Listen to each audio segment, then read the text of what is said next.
Thumbs up.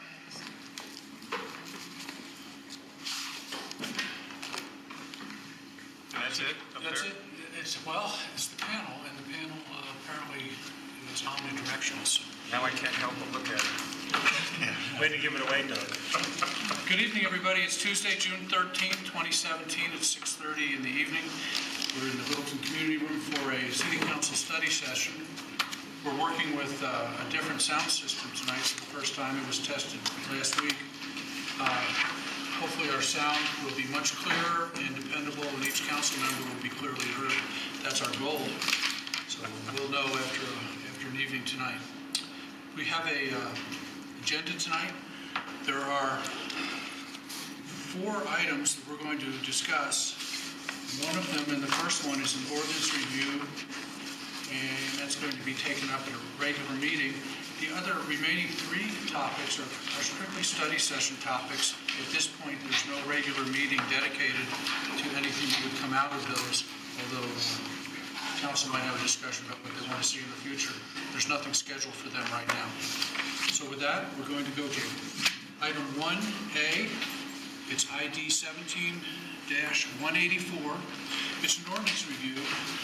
Consideration of an ordinance on first reading amending ordinance number 21 series of 2016, known as the annual appropriation bill for all municipal purposes for the fiscal year beginning January 1st, 2017 and ending December 31st, 2017. And with that, our Finance Director, Tiffany Hooten, has a presentation for us. Okay, good evening, Council. I don't have a PowerPoint presentation, so I'm just going to go over briefly some of the information that was included in your council communication. This is kind of a new process. I think in the past you may be used to the staff coming to council at the end of the year to do a cleanup appropriation, if you will. So one of the things that we want to do throughout the year is to bring things to your attention, projects or costs that the city is going to incur or is currently incurring that may need additional appropriation. And so we're just trying to do that throughout the year rather than waiting till the end of the year and kind of doing what we call cleanup. So we've identified a few things that we wanted to bring to council to ask for increase in the appropriation. The first one is related to the city attorney recruitment and personnel costs and contracting. We're asking for an additional $134,200 related to that. The second one is the roof inspection contract. This is for the community development to provide roofing permit reviews, and that is $49,000. The third one is related to development review services, and that's $75,000. And this was referred to in the 2017 budget.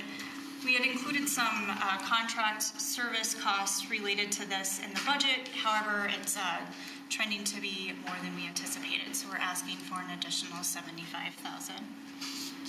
The last one, or the second to last in the general fund, is $28,000, and this is related to the Public Works and the Community Development Departments working on succession planning and things of that sort. And then the last one is the organizational development of $60,000, which is going to come through the city manager's office and is related to the leadership team of the city. For the general fund, I'm anticipating these expenses to be $346,200. It is an increase to the budget, so theoretically this would come out of fund balance at the end of the year. However, I will note that we've historically been under budget in the general fund, so I don't think that it will necessarily affect the bottom line, if you will. The last increase is related to the Conservation Trust Fund. The city would like to replace some lighting units at the Bemis Library. This is a qualification in the Conservation Trust Fund. The city is able to capitalize on $45,000 of rebates through Xcel Energy, so we feel like this is an excellent time to go forward with this project. The net cost to the city is about $86,000. As I said, it'd be out of the Conservation Trust Fund. There is a fund balance in that fund, so it would essentially just be a reduction in the ending fund balance in that fund. With that, if you have any questions, I'd be happy to answer those. Yes. This is more a question for the city manager than I think, perhaps, but are we going to undertake a program to replace LED lighting throughout the city? It's really cost effective. I should report here the work that Xcel Energy actually started here, I think about a year ago, for the conversion here of the city. So they have a program where they actually will convert high-pressure sodium, mercury vapor, whatever might be out there, to the LED. So that has started, but I'd be happy to report back on the progress of that. Great, thank you. Any additional questions? Tiffany, can you explain the $134,000? Is that roughly half a year's salary, or did you? It's a combination of a few things. So it's a combination of hiring a city attorney mid-year and also having a contract with an outside attorney while the new city attorney is getting their Colorado license. And it's also to maintain our assistant city attorney at a full-time capacity through the end of the year. So those costs in relation to what was originally budgeted in the city attorney department for city attorney services, that's the additional amount that I'm projecting we're going to need. So we budgeted to hire somebody, but we didn't budget to have another full-time attorney working during that same period of time. Right, exactly. Okay. Any questions from council? And I just want to note that you'll probably see several of these throughout the year from here on out, just so you're aware of that. Don't make it a habit.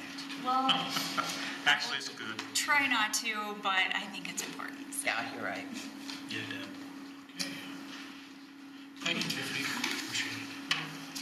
Before we get to the next item, one comment that council member Cernatic is absent. He's out of town.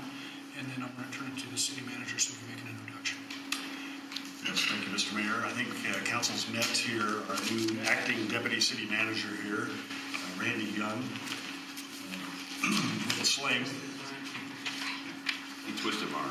Yes. That's my new story. That's my new story. I'm sticking with it.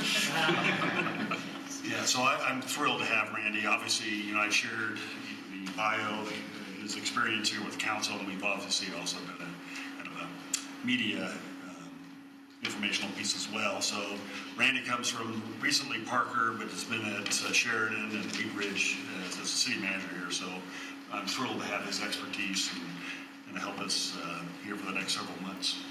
Well, I'm excited to be Welcome, working. Randy. I'm excited to work with Mark. We really hit it off, and I think we're going to make a good team. So Yeah, appreciate that. So he's going to be here to help you for the next several months? Well, I think we're going to do recruitment. We'll see how Randy feels about test driving this position here. So see where that goes. Thank you. Thank you. This brings us to our study session topics.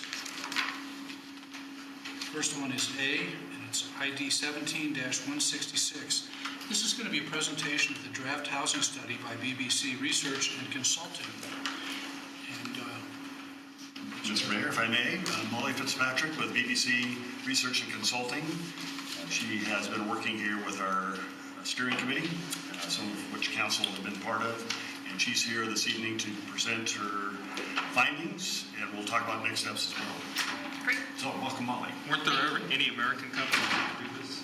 Yeah, yes. No affiliation there with the other BBC. None whatsoever. Affiliated. We are actually, I know. I actually took the job thinking I could watch like British comedies all day, but apparently I can't. That's not it. So I know, it's unfortunate, right? Is there But such a thing? that would be nice, right? And British comedies all day? I bet there is. So BBC, the local BBC that we are, is we're a local small policy research and consulting firm. We've been in the Denver area for about 40 years, operating in downtown Denver. We're a small boutique consulting firm, but we do a whole lot of housing work, and we work a lot in the metro area. We also work in other states and communities as well, but we've been doing a lot of work recently, specifically in the Denver metro. So appreciate you having us. Or having me. I'm actually not plural, I suppose, today. And so my goal today is really just to walk through the study, which some of you may have had a chance to read through, some of you may have at least had a chance to take a look at the executive summary, and some of you maybe not at all, and that's totally fine. So the components of the housing study is kind of what we're going to walk through today. I would like to note that the primary objective really in commissioning this study was to result in some recommendations that might help the city guide policy related to housing over the next, short-term and long-term planning periods. We have not gotten to that portion of the study yet. So we started with the first phase where we really do a lot of data analysis as well as some community input and looking at the resources and options that you've got currently. And so that's what I'm presenting today. We'll talk a little bit more about next steps, but next steps really would be launching into this more strategic planning session where we can craft some recommendations with you and for you to really reach the full end goal, which would be housing information, policy information. So we'll start with the demographic profile, talk about housing profile and market analysis, as well as community input, and then resources and options, and then we'll also touch on next steps. I'm going to try to go through this as quickly as I can because I know you have a handful of things in the agenda. But if you've got a question, feel free to interrupt me or stop me as you go, whatever is going to be easiest for you. I'll also make sure that we've got time at the end for questions as well. And I may stand up and gesture because I get antsy sitting, so I'll warn you about that. But so to start with just a quick demographic overview, Littleton's home to about 45,000 people, living in about 20,000 households. Median income's about 65,000. Most people that live in Littleton are owners as opposed to renters, about 62% owners and 38% renters. This slide shows Arapahoe County and the Denver metro as well for comparison. But I'd like to focus a little bit more quickly here on the actual trends. What's really been happening in Littleton over the past 10 to 15 years. So there's been a modest shift in the age distribution toward older adults. That's really common, very typical of the metro, very typical of most of the country as well. So just a small shift, and seniors represent, therefore, 17% currently of Littleton's population. There's also been a slight increase in residents aged 25 to 34, but not very much of an increase. So countywide, that age group has really increased quickly. And when I say countywide, I mean Arapahoe County. There's been a lot of young adult in-migration, specifically to Arapahoe County and the Denver Metro. Littleton has not necessarily captured that, but Littleton has maintained that age profile in terms of what we would call sort of post-college millennials. The full millennial age bracket, which would go from about 18 up to 34, so a little bit larger than that group I'm showing there with the slight increase, that group accounts for about 20% of your residents. So you got about 20% millennial age, about 17% seniors. There's also been a slight decline in households with children, not a dramatic decline, but a slight decline there as well. In terms of poverty, sure. So at least to acknowledge, this is 2 years old, the data? Yeah, the data's from 2015. Yeah. Just in my neighborhood, there's an increase because of all the babies being born. Sure, absolutely. So I'm just wanting to, and I know there are lots around the city, so as long as we realize. And that's.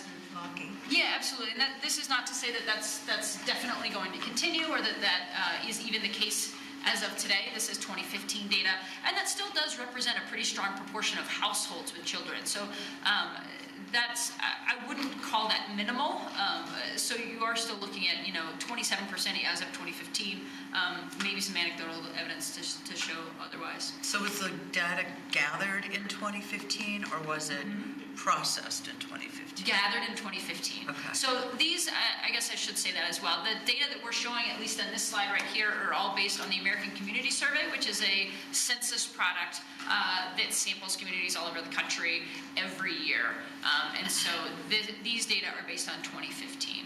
Some of the data are actually a 5-year average that ends in 2015 as well, and so the ACS for smaller communities doesn't always provide a single year sample. So some of these data also lag a little bit more because they are averaging.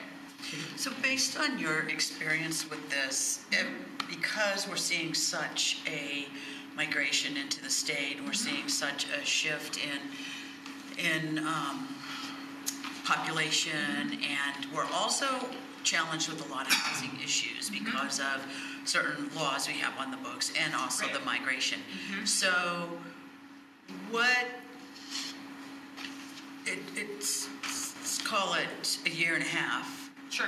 What would you call that? What would you say How is much that impact wiggle would room there? that in a year and a half? I mean, I would say we do, the Metro certainly sees a lot of in-migration over a year and a half. But in terms of how that impacts your overall population, I mean, the base of your population is already here. And so I would say it's really not going to have a huge impact. You may see these numbers, especially when we're talking about percentages, fluctuate by maybe 1 percentage point in that period of time, but maybe not even that. And so it's hard to say without seeing the data, but I wouldn't have hesitation trusting these numbers, at least as a good representation of what appears to be going on. Thank you. Is that fair? And just for clarification too, I think people need to know that 2015 is the last year of complete data that's available at this point. Right. Yep. That is the most recent that's Most available. recent. It's Yep. just the most And recent, we yeah. also used, as part of the study, we'll get into some housing trends as well, and we have some more recent data on housing prices and that kind of thing as well. So we'll talk about those. And Peggy, you mentioned that yes, babies born in your neighborhood. We've had some people in my neighborhood pass away, so I think it's kind of it's not current and reflected in this info. I'd rather live in Peggy's neighborhood. I'd rather you live in Peggy's I think neighborhood she's too. got the neighborhood to live in, right? So in terms of economic health, Littleton has relatively low poverty. It went up between 2000 and 2010. That was really common everywhere. It's gone down since then, down to 9%. That's relatively low poverty, and also relatively low unemployment. Strong jobs as well. That's not shown on the graphic, but are related. Child poverty rate is about 12%. Senior poverty rate, and that 65 plus is 7%. That also is pretty typical. We almost always see child poverty rates higher than senior poverty rates. Economic segregation has been increasing nationally. Also, Metro-wide has had a very substantial increase in terms of both sort of a diminished middle class and also increased geographic segregation of different income levels. And I want to point out that the median income here here in Littleton also reflects that to some extent. You'll see this bar graph shows you the, you can't quite see the, I guess the years down here, but so this is 1999 median income for all households, ownership households, and rental households. And then we go 2007, 2010, and up to 2015. So in that we see that the median income for all households increased by about 30% between 1999 and 2015. That increase was actually higher for ownership households. Their income increased about 34%. It started higher and it increased more. And rental households started lower and increased less. The increase in rental household income was actually just about 19%. So we see that probably that's happening to some extent in Littleton, or at least that income gains are not universal. That's typical of national trends as well, where we really saw, especially over the recession, wealthier households and in high technology jobs, income gains were pretty strong, whereas in lower income levels tend to get hit harder by the recession. And so that's pretty typical, but that did occur in Littleton as well. So that really sets the context in terms of demographic information for the housing profile. So I want to walk through just some of the market analytics that we talked about, or that we found from the study, and then we'll also talk about resident input after that. First and foremost, Littleton has a very well-balanced and pretty diverse housing stock, especially for a community of your size. So the graphic here shows all units, and then also shows what type of units owners are living in and what type of unit renters are living in. So in terms of your overall housing stock, about 51% of that is single-family detached. Another 20% is attached products, but with fewer than 10 units. So that would include pair homes, townhomes, duplexes, triplexes, that type of structure. Another 27% of your housing stock is attached units with 10 or more units in the structure, so we start to see a little bit larger typical apartment buildings, and then a very small proportion are mobile homes and others. You will probably have noticed that building permits and construction in Littleton has really been increased dramatically over about the past 3 years, and a lot of that has been multifamily development. So we also did an exercise where we looked at, okay, if all of these permitted units are actually constructed and are added to your housing stock, how does that change what your housing stock might look like? And it's actually relatively minimal. And so it feels like a big boom, but it's not impacting the overall representation of your stock dramatically. When we add all of those in, the single-family detached and attached, so I'm combining their like paired homes and single-family detached homes. That currently is about 61% of all of your homes. If you add all of those permitted multifamily developments, that drops just down to 59. So a little bit of an impact based on your development trends, but not dramatic. For sale trends, this is a very upward graph at the end, as you can see. So the last 5 years have been a lot of growth in terms of for sale prices. This graphic is based on Zillow data so that we can actually compare you with a couple other communities. Littleton there is the red line. So pretty much in the middle compared to Centennial, Highlands Ranch, Inglewood, and Wheat Ridge in terms of your median sale price. So this is that sale price that's right in the middle of everything you've got. But dramatic increases over the past 5 years. So in 2016, median sale price was about $370,000 in Littleton. When you look just at single-family detached homes, that median sale price was higher at $410,000. If you looked at just at attached homes, it was lower at about $250,000, $247,000. So those are the trends. The trends in Littleton are certainly consistent with the other peer communities that we took a look at, but certainly pretty substantial increases in price over the past 5 years. So I don't think you have the average or the mode. Correct. I don't have that right here. We talk a little bit more about distribution in the report, and I could give you average. Average is almost always higher than median. So your average is, I would certainly expect to be higher than 370,000. Yeah, but it's the average. Anyway, the three measures, the mean, median, sure. mode. Yeah. So how they, where they fall comparatively is all three of them is a nice picture to look at. Sure, and we can get that to you as well. Sure. So, despite those increases, specifically in your for sale home prices, the the declining interest rates over that period have actually helped buyers really maintain their purchasing power in that context. And so this graphic gives you an idea of the percent change in a handful of metrics between 1999 and 2015. That includes rent, median sale price, median income, and then the purchasing power measure there is us accounting for what at that median income, how much home should you be able to purchase? And that's based on a 10% down payment and the prevailing interest rates at the time. So you can see that purchasing power actually increased by 151% over that period, and that's primarily due to those falling interest rates. So incomes did go up, but the decline in interest rates really bolstered purchasing power, so that median sale prices, despite a really substantial increase, almost double in your median home price, buyers to this point have been able to keep up with that to some extent, at least at that median. And there are some other measures of affordability that we'll talk about. The median doesn't tell you the whole story, as you were alluding to. But at the median, those falling interest rates have really sort of helped bolster purchasing power. The question is what happens when interest rates don't continue to fall, which they're unlikely to do, and instead increase. Now, is that Littleton, state, or Fed? On the interest rate? The numbers that you're showing up. Oh, this is Littleton, sorry. Thank Yep, absolutely. So some other measures of affordability that I talked about, this gives you an idea of I know that is a little bit hard to read in terms of the actual legend there, but so this shows you home prices listed or sold in 2016. This is based on a year of MLS data, so homes that were actually on the market and or actually sold in Littleton and surrounding. So the blue dots show you any home that was priced less than $200,000. The green dots show you anything that was between 2 and 3, and then the purple and the gray dots are above that. This is really just used to illustrate that there are very, very few homes for sale under $300,000. And that was a very in-demand price point. In terms of the market data, homes that were listed at $300,000 stayed on the market for only 4 days at the median. So median days on market was 4 days for those prices, which really indicates that despite those numbers that show us there has been some increase in that purchasing power, there's still a really strong demand and a high need for homes at that price point. Another measure that we look at in terms of affordability is cost burden. So how many households are spending what we would say is too much, or what the federal government would say is too much on housing, and that measure is at 30%.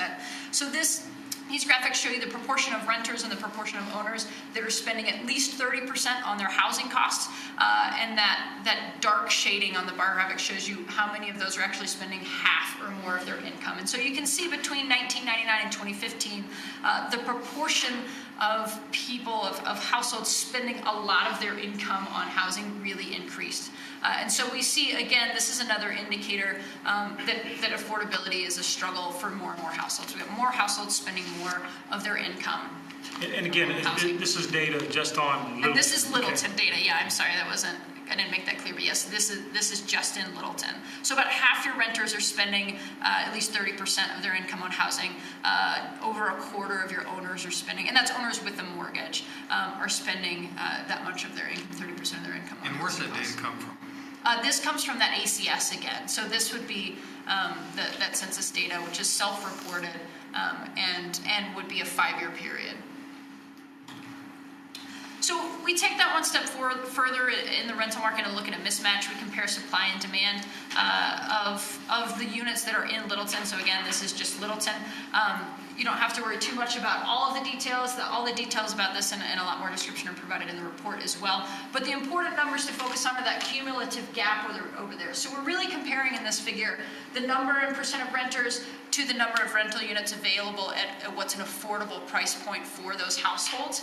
And we see a gap. So the numbers in parentheses represent a shortage of units. And then that far column just totals those up. So we calculated a shortage of about 1,350 units, priced below $625 per month. And those households are going to include, working poor, potentially some students, others on fixed income that can't afford basically the rents that they're trying to pay currently.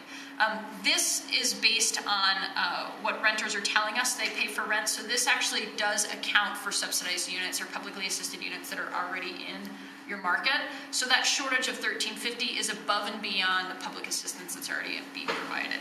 So the biggest income group that has the biggest problem is the rich. Right. Well, the awkward thing there is that you certainly have, you mean at the 100,000 or more? Yeah. Yeah, because they don't have to spend that much of their income. So we assume that they have to spend 30% of their income, and households that are earning 100,000 and are renting are not very likely to be spending that much of their income. So they're renting down, which means they're actually taking up more of those units and making it even more challenging for households earning less than that to afford in their price range as well. If they're renting down, then how do you have a rental gap for them? This really is just comparing the supply and the demand. It's not telling us precisely how much people are actually paying. We're just saying based on the income profile that you have and the unit profile that you have, here are mismatches in your market.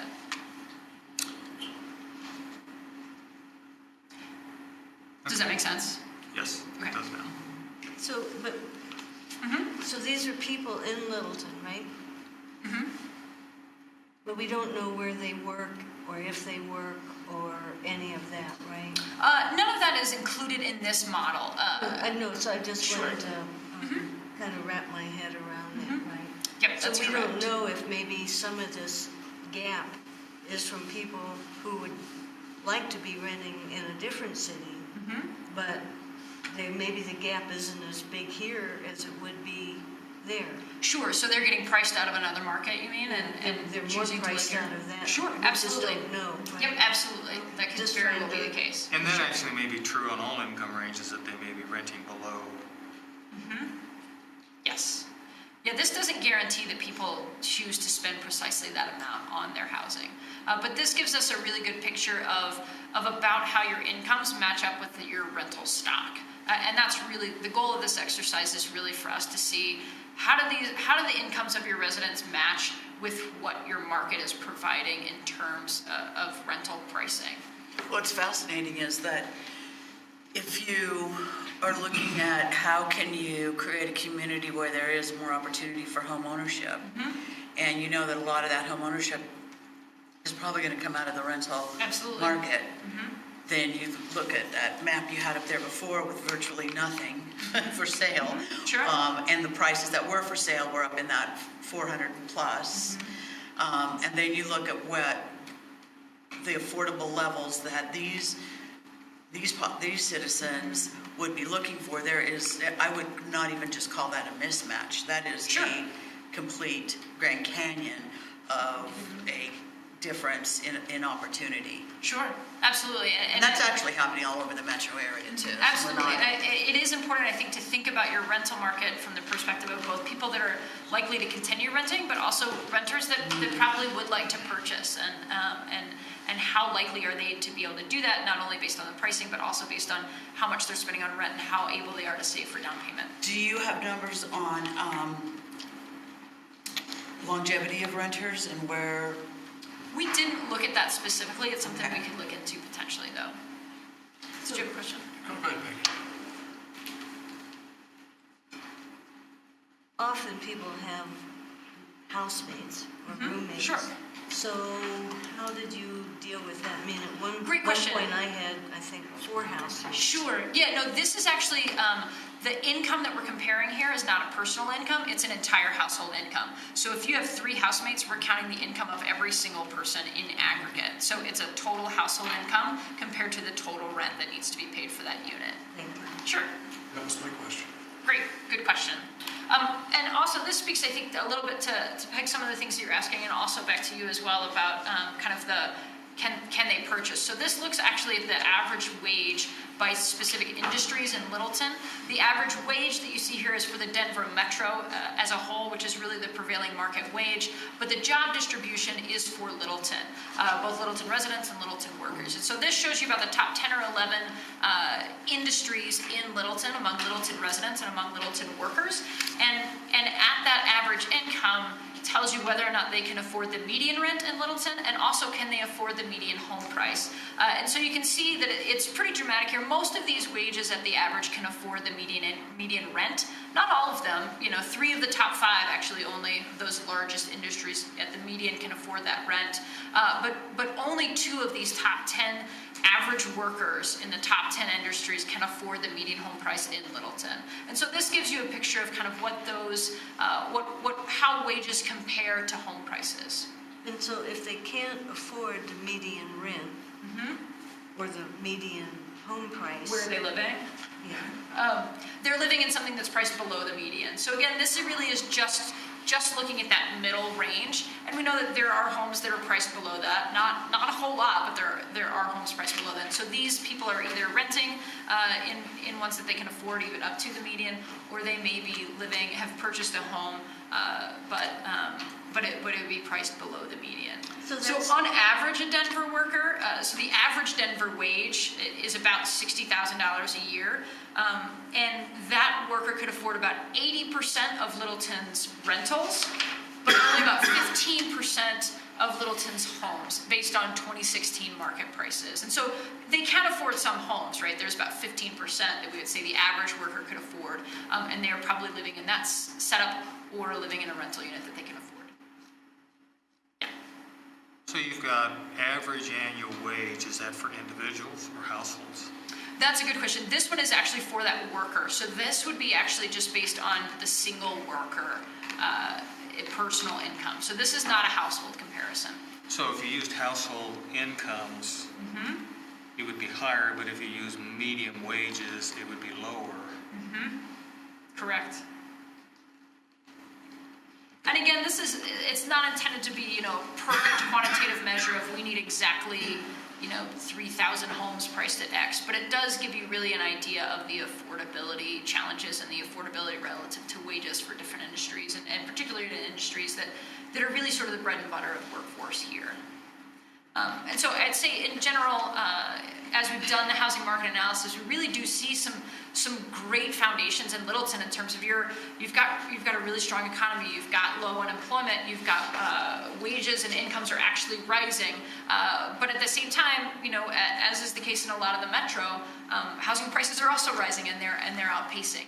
And so the specific, I'd say, needs that come out of our data analysis really are related to those rentals priced below $625, and sort of a shortage of those, and a shortage of homes priced below $300,000. We also will talk about, I'm going to jump into the public input as well, the community inputs, and this will give us a little bit more context for some of those needs, and also we'll talk a little bit more about specific housing types that residents feel are needed to accommodate some of the issues that we've seen. So as part of the community input, I'd say in general, we did, I should tell you what we did, right? We did a couple of focus groups. We did several focus groups with specific groups. I'll talk about those. We also did a representative random digit dial telephone survey, and we offered an online survey. So those were the mechanisms for community input. In general, we heard really positive things, that Littleton is a really strong community. There's a great culture here, lots of appreciation for quality of life assets, schools, parks, those kinds of things, really high levels of satisfaction. A lot of the things that really also came up in your comprehensive planning effort, which included a lot of resident community input as well. So we really saw those themes affirmed as well. But also saw that residents did identify a need for affordability, and also sort of single level downsize options was a key theme among product types that people needed. But residents and stakeholders both seemed to share a desire to really accommodate the needs that came up. So we started off with 2 focus groups. Those are small group discussions that really focused on housing market trends, needs, and preferences. We started with service providers, so the Public Housing Authority here, which is SMHO, South Metro Housing Options, as well as a handful of other nonprofit organizations, service providers, that kind of thing. We also talked to real estate professionals, developers, real estate agents, and those that are actively involved in real estate. As we had some of those conversations, and as we talked more with the city and even our advisory committee for this study, it became very apparent to us that there is another group in Littleton that has a very strong voice and is very engaged, and that's the Sunshine Group. And so it made sense to us as BBC to say, hey, we should really engage this group. They've got a lot of thoughts and a lot of involvement. And so we added actually a focus group that was focused just on that Sunshine Group and representatives from their group to provide their input as well. I should say that was, we wouldn't consider that a representative resident group, but it is an important group for us to understand really what the dynamics and preferences are around that group. So these were the focus groups that we conducted, these 3 groups, and then in just a moment I'll talk a lot about all the resident input that we had as well. So in general, stakeholders really emphasize housing needs related to affordability and accessibility. The real estate professionals specifically highlighted a need for homes priced between $280,000 and $400,000 as sort of the key price shortage there.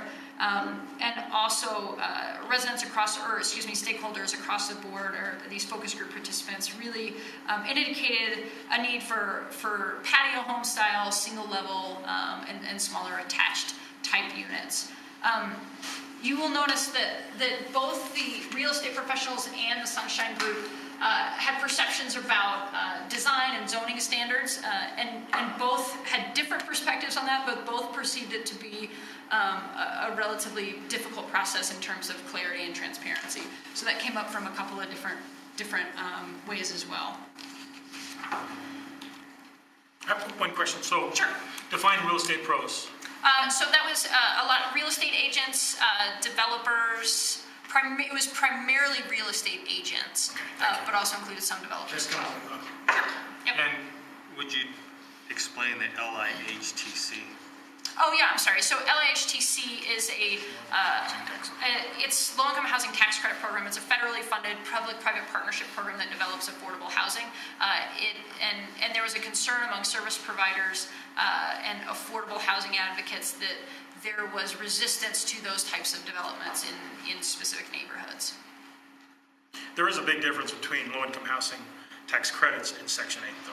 Absolutely, yeah. And low-income housing tax credit units are often mixed-income developments. They are a public-private partnership, and they tend to have relatively high standards. It's a very competitive market in Colorado in particular, so they tend to have pretty high standards. So I'm going to try to spin through these survey results relatively quickly as well. We did receive 401 random digit dial telephone survey completes. The company we use does we do include cell phones in that. I can talk to you about it if you've got questions about sort of how that surveying mechanism works. I'll be happy to talk to you about those questions after as well. We also got 350 online responses. This graphic right here just gives you a demographic comparison of the former survey respondents and residents to show that income and tenure is lined up. We've weighted that to match so that we get a good representative result. One of the key questions that we ask is really what factor was most important to you in choosing your current home? It's a very straightforward question, but it does tell us a lot. So cost was the top reason. That is really typical in most communities that we work in. However, the next two are not as typical and are really complements to Littleton, that people also really chose their home based on access to public schools, quality public schools, and location in Littleton. So people are really drawn to Littleton itself, and they're very drawn to public schools that you have in Littleton. And that's a unique characteristic. And that was really true even across different demographic samples. So we looked at this from all residents, that's that general market survey sample, millennials 18 to 34, that's about 20% of your population again, and seniors, which is about 17% of your population. And all of them, even millennials and seniors who are less likely to have children living at home, included proximity to public schools, quality schools, in their top 5 answers. So again, that's certainly a strong indicator that that's an important characteristic for your community. People selected Littleton over their other considerations for a handful of reasons, but again, good schools was a very top reason, and also proximity to work, good place to raise a family, small town charm, a lot of quality of life type characteristics, as well as logistics there. Again, general market sample, millennials and seniors had relatively consistent answers. Good schools, proximity to work or spouse's work all came up. And I'd say the consistency in these answers among different age groups really speaks to the fact that Littleton has a very unique culture, and it draws people that are drawn to that culture and drawn to those assets no matter what their age might be. In terms of future housing choice, this is where we start to see a little bit more divergence among different age groups. So about a third of the general market, a third of the population that responded said that they plan to move in the next 5 years. Most of those want to move to a larger single-family unit or a smaller single-family unit, and most of those think that that's probably available in Littleton. These percentages are cut off. This bottom percentage tells you the percent of those that think they're going to move believe that Littleton offers the kind of housing that they want. So that's a little bit sort of a likelihood that they think Littleton is going to provide that. Millennials much more likely to want to move, similar product types that they might want to move to, smaller single family, larger single family. Seniors, on the other hand, very unlikely to want to move and don't know necessarily what they might move to and are not very confident that Littleton would offer what they would want to live in, which in terms of those that do know are going to want single level with no stairs or retirement community and are not confident that Littleton provides that. In terms of future housing choice, we also asked how important to you is it that Littleton offer the following types of homes. The top answers here among the general market sample were housing for middle-class families and housing affordable to residents that work in public service, as well as housing that meets the needs of residents that are losing mobility or need housing with no stairs. The next couple are also related to affordability, fixed income affordability, as well as residents working service jobs, retail jobs, that kind of thing, and then starter homes. And so we see a lot of emphasis here on middle income families, as well as different affordability preferences. We also ran this by millennials and seniors. You can see that detail in the report. But in general, they had really similar priorities. The millennials focused more on starter homes, and seniors focused a little bit more on affordability for people with fixed incomes. One of the last questions we asked in the survey was state whether the following types of housing is appropriate in your neighborhood. Other Littleton neighborhoods are not appropriate in Littleton. And so that blue bar on the left are responses that said appropriate in my neighborhood. That gray in the middle is appropriate in other Littleton neighborhoods, and that dark gray is not appropriate in Littleton. In general, the types of homes that the residents said were appropriate do pretty well line up with the types of homes they also considered to be important in that last slide. And so you'll see here that medium-sized single-family homes was the most widely accepted, followed by a handful of more traditionally affordable types of housing, so co-housing or shared communities, townhomes, small homes, and small apartment buildings. So we see a pretty similar trend here in terms of what people want to make sure Littleton has, and also the housing types that they're willing to accommodate or think are appropriate that do accommodate those needs. Sure. Just because they're at the bottom of your chart is you have tiny houses. Oh, sure. And you have accessory dwelling units. Yep. And those are both show a similar pattern. Mm-hmm.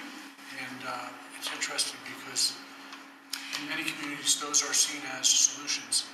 Right, and I think that I would suggest that the terminology has a lot to do with that on those. Those tend to be pretty hot button issues, and people see it and are like, oh, I don't know what I think about that. Because I think that while that is true, residents did say small homes with less than 15,000 square feet or 1,500 square feet were very appropriate. And so I think there is an appetite for small homes, but not something that would be considered a tiny home or an accessory dwelling unit. And I think it's also important to point out that by and large, the appropriate in my neighborhood is really high, right? I mean, there's actually, so really even at the bottom here, which we are saying have the lowest broad appeal, still have majority saying it's appropriate in Littleton. If you combine both that blue bar and the gray bar, that would be what's appropriate in Littleton. And so it's worth considering, I think, that there is, I think, some appetite for that to some extent. Is there anything on there that indicates affordable? Yes, so this was really looking at specific structure types. So these don't have any price points, but a lot of these in the high acceptance range, I would say up here, are inherently traditionally affordable. So townhomes, almost always more affordable than single-family detached. Small homes, small apartment buildings. These tend to be relatively affordable product types, even though we haven't associated an actual dollar amount with them. as opposed to, large lots, 10,000 square feet down here, which are going to tend to be to bigger. It's also worth pointing out that in terms of apartment products, the most favorable was small apartment buildings with fewer than 10 units. Larger apartment buildings got a less favorable acceptance across the board. And in general, millennials were more accepting of a lot of housing types. So you saw a lot more blue sort of across the board among millennials. Seniors tended to be less accepting of product types, and so you saw more grays across the board. I think the percentages are very close. 40% for the small apartments and 41% for the apartments, 5 stories or more near light rail. So there's actually more favorability there. Right, and so this is sorted by sort of the aggregate, the gray plus the light blue. And so that's what we consider to be, you think that's appropriate for Littleton, maybe not in your neighborhood. And so I think you're right that this small apartment had less, fewer people say it's appropriate in my neighborhood, but more say either appropriate in my neighborhood or in Littleton, because you got 38 on that one compared to 31 or 33. But again, relatively high acceptance of most of these, the product types. You know, the question for apartment buildings and the response kind of don't make sense, because it says apartment buildings with 5 or more stories. Right, and then up to 5. Well, close to light rail, major roads, or bus stops, and then the answer is appropriate for my neighborhood. Well, most of the neighborhoods aren't. Are close to light rail? Yes. Right. Or major roads, or. Right. So it's almost like they didn't completely understand the question. Yeah, I think that's a fair point. Molly, with all of those require real estate except for tiny homes. Tiny homes, there was one in Englewood this week I saw on a trailer in a driveway. I mean, how do we address that type of thing? And that may be something we need to address from an ordinance standpoint. I mean, it's almost an accessory dwelling unit that can be your neighbor's accessory It's a dwelling mobile unit accessory tomorrow. dwelling. Let's go on vacation. I mean, it's like a mobile home.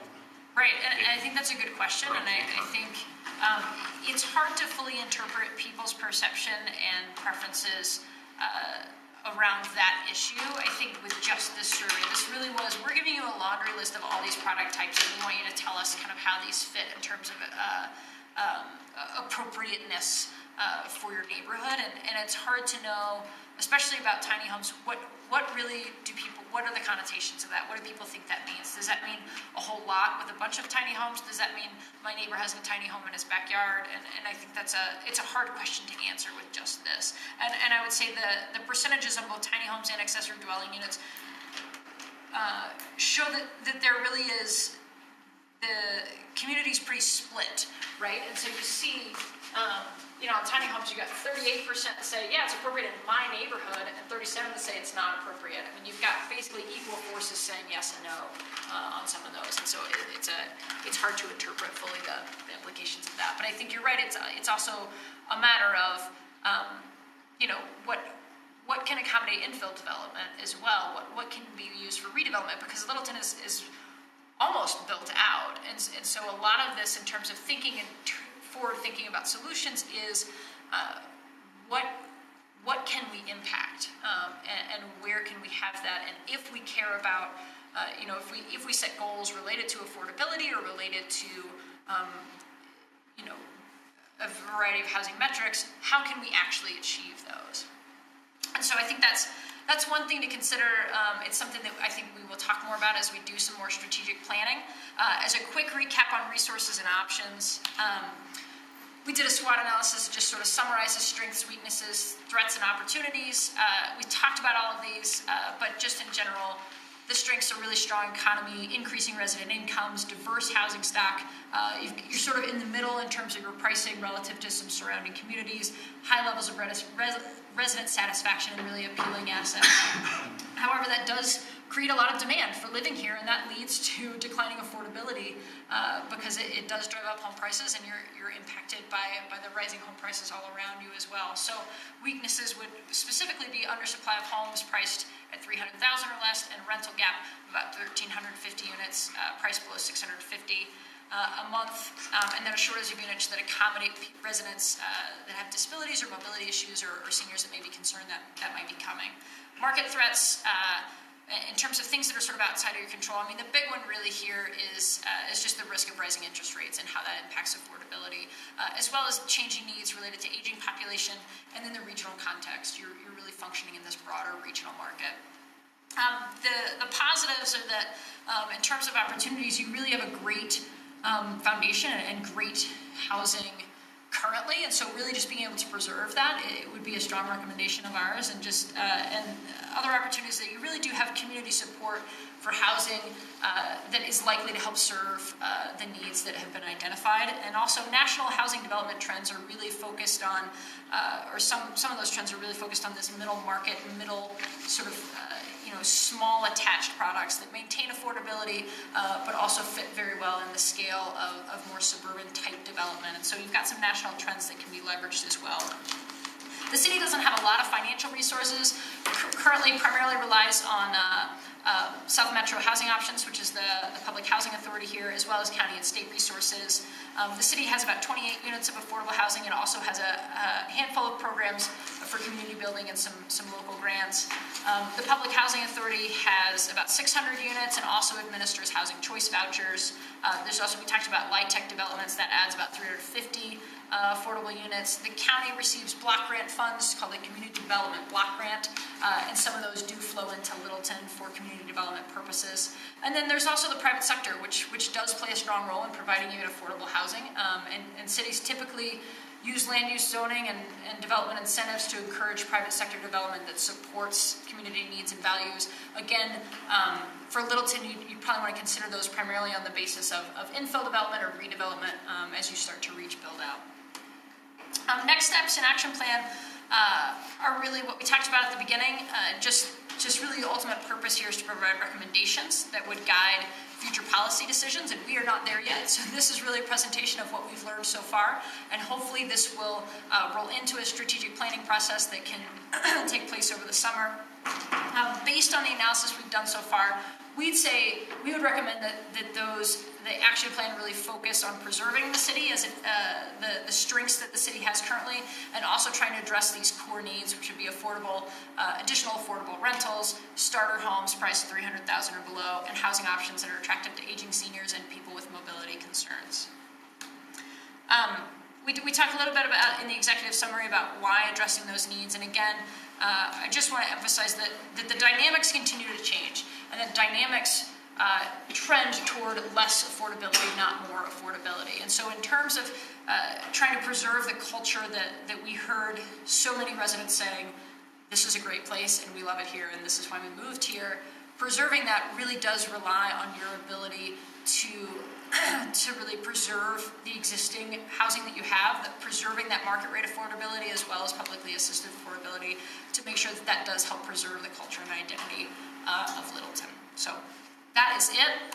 I talked a little longer than I meant to, but I'm happy to take any other questions that you might have, and hopefully we will go back and start working on recommendations in conjunction with the city and work to bring you some recommendations that help bring this sort of full circle.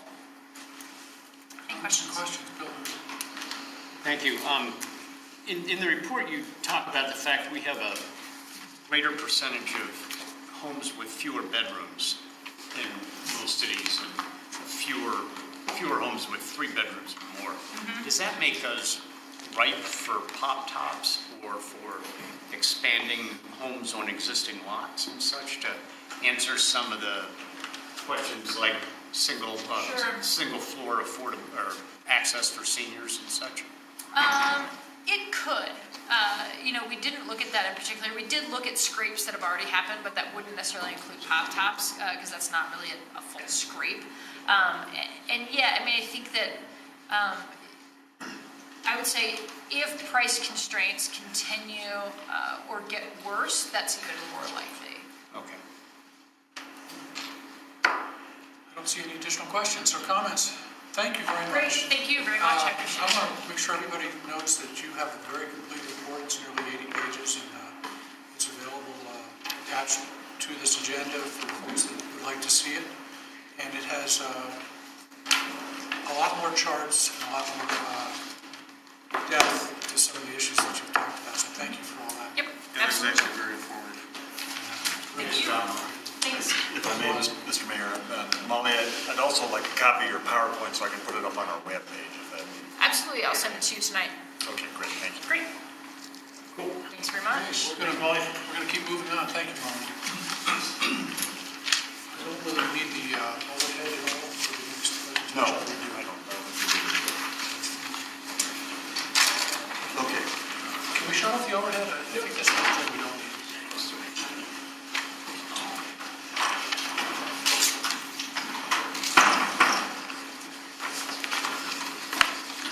And we're still live, so I can move on.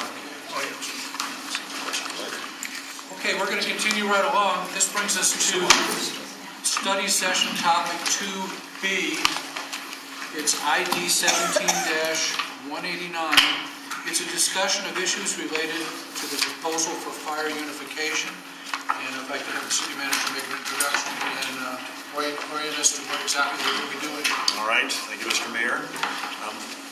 First of all, I'd like to introduce two gentlemen here from CPSM, the Center for Public Safety Management. On my left here is Leonard Matisse. On my right here is Mike Iacona. I know the council's had a little bit of time here in the last couple of months meeting with them, talking about the possibility here of this fire unification issue here with South Metro. So here this evening, just kind of a quick summary.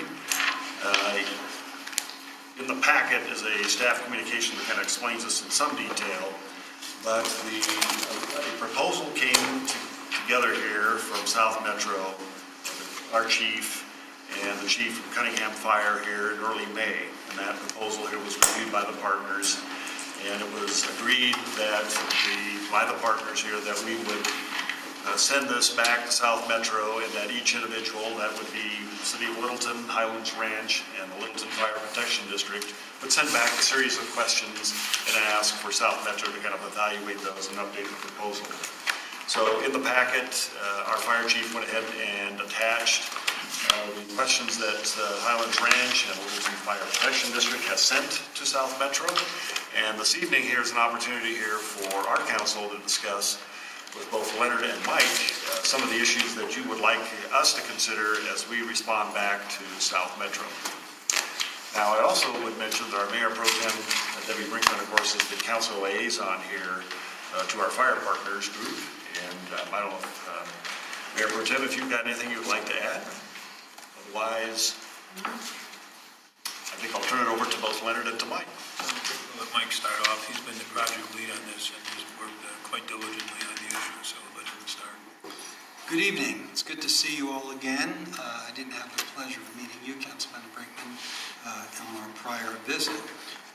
But we've been asked to assist in reviewing the contract proposal from South Metro.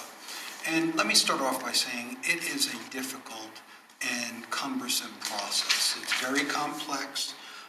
It's an evolving process that, has different shades and different tones as you move forward and get deeper and deeper into the impacts. It's an important decision, and we align with the struggle that this entails. But our role here was to assist in that process.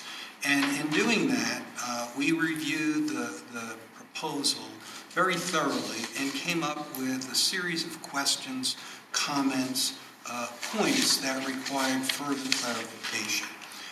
And in summarizing those, we communicated 27 some odd questions that were in your packet. And they fall into four basic categories. One are the financial impacts of the proposal, really honing in on what are the costs, both short-term and long-term. Secondly is the governance issue. What is that level of control? What is that level of input that you would have on this key service as you consider that delegation of responsibility to another entity? Thirdly are those measurement processes, those techniques that you will use to evaluate what that that service level is. If it is relating to response time, is it relating to what is the training, the level of certification, what is the dispatch handling times, various aspects of this service that can be measured and be a part of your agreement should you proceed in that direction. And lastly is the asset management. You've committed an extensive amount of resources in developing your system, your infrastructure, your physical plant. And that is something that to replicate, to replace, would take a significant undertaking, not to mention the cost involved. So as you venture into this process, you certainly want to have some assurances that that capital, that public worth is being managed properly.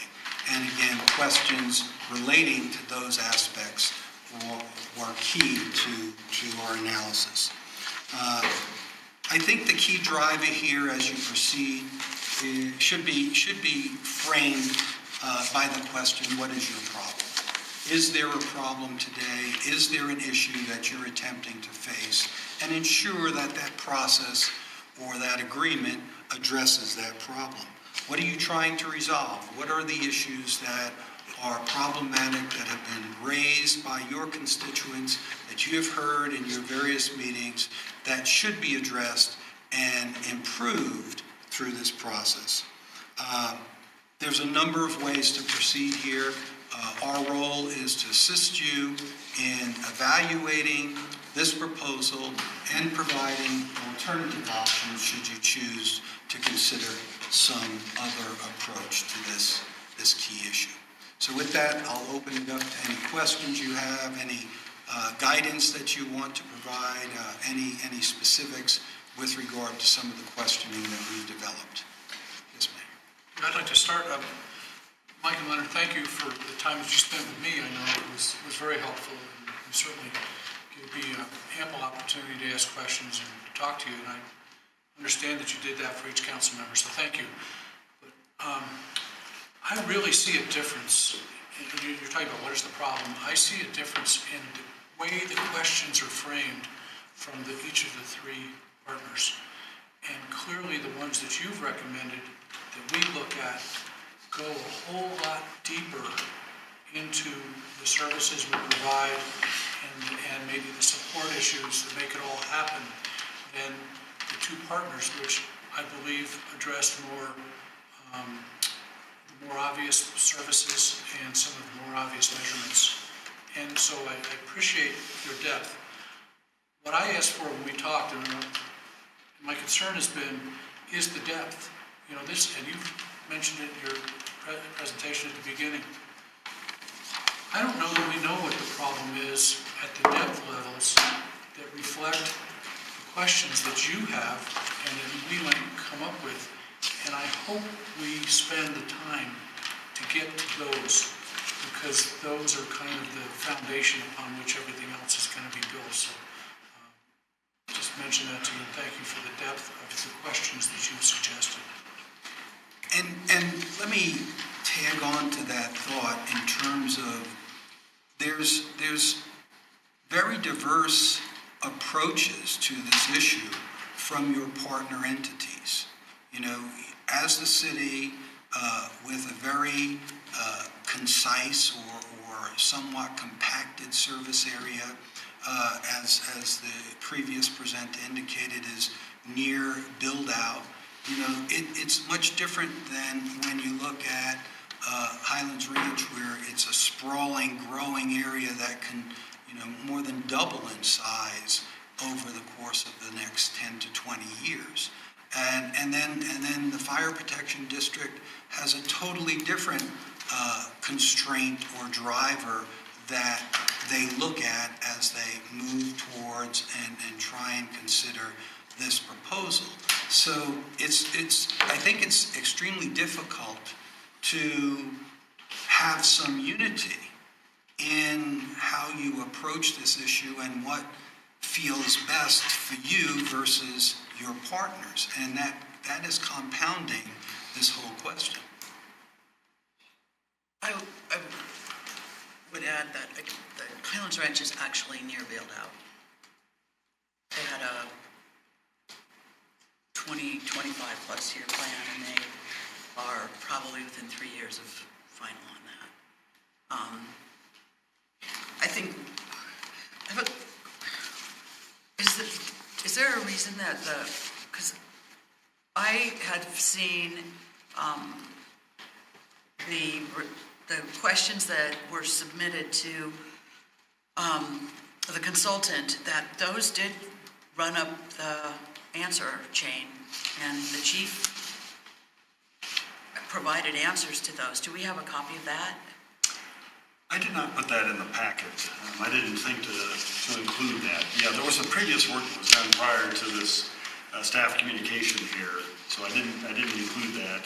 There may be some similar questions there, perhaps. I'm not sure. I didn't make a direct comparison. Okay, were these not the same questions? They were different questions?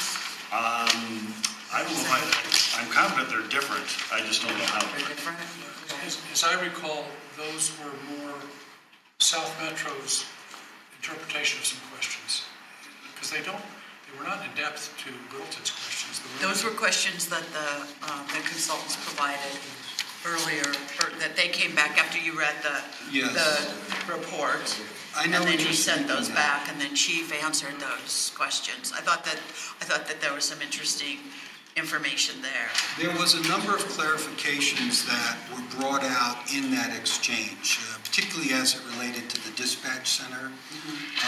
There was uncertainty as to whether the dispatch center costs were included in the unification proposal, and that was clarified that it was. There were a number of questions about some of the measurements and the ability to interact with dispatching and to modify. There was some, I would say, of all of that, I felt like there was it was less than 10% on dispatch. It was very heavy on the unification stuff. I don't know if we can get that to council or not.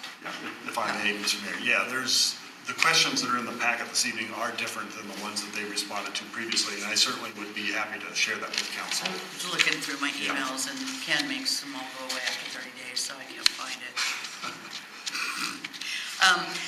A couple things I think on my mind with Don't this store old stuff, you got to put it away.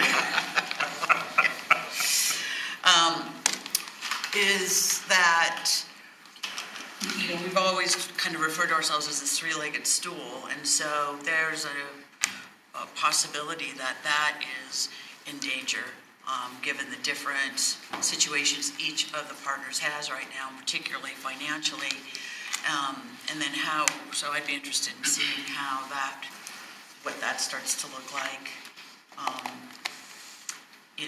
If the different, if the district goes, because if they end up going with South Metro, for an example, because of the situation with the mill levy and stuff, then how do things start to roll out? I mean, if they go, and then, so what does that start to look like for Littleton? What does that look like for South Metro, or not South Metro, for Highlands Ranch?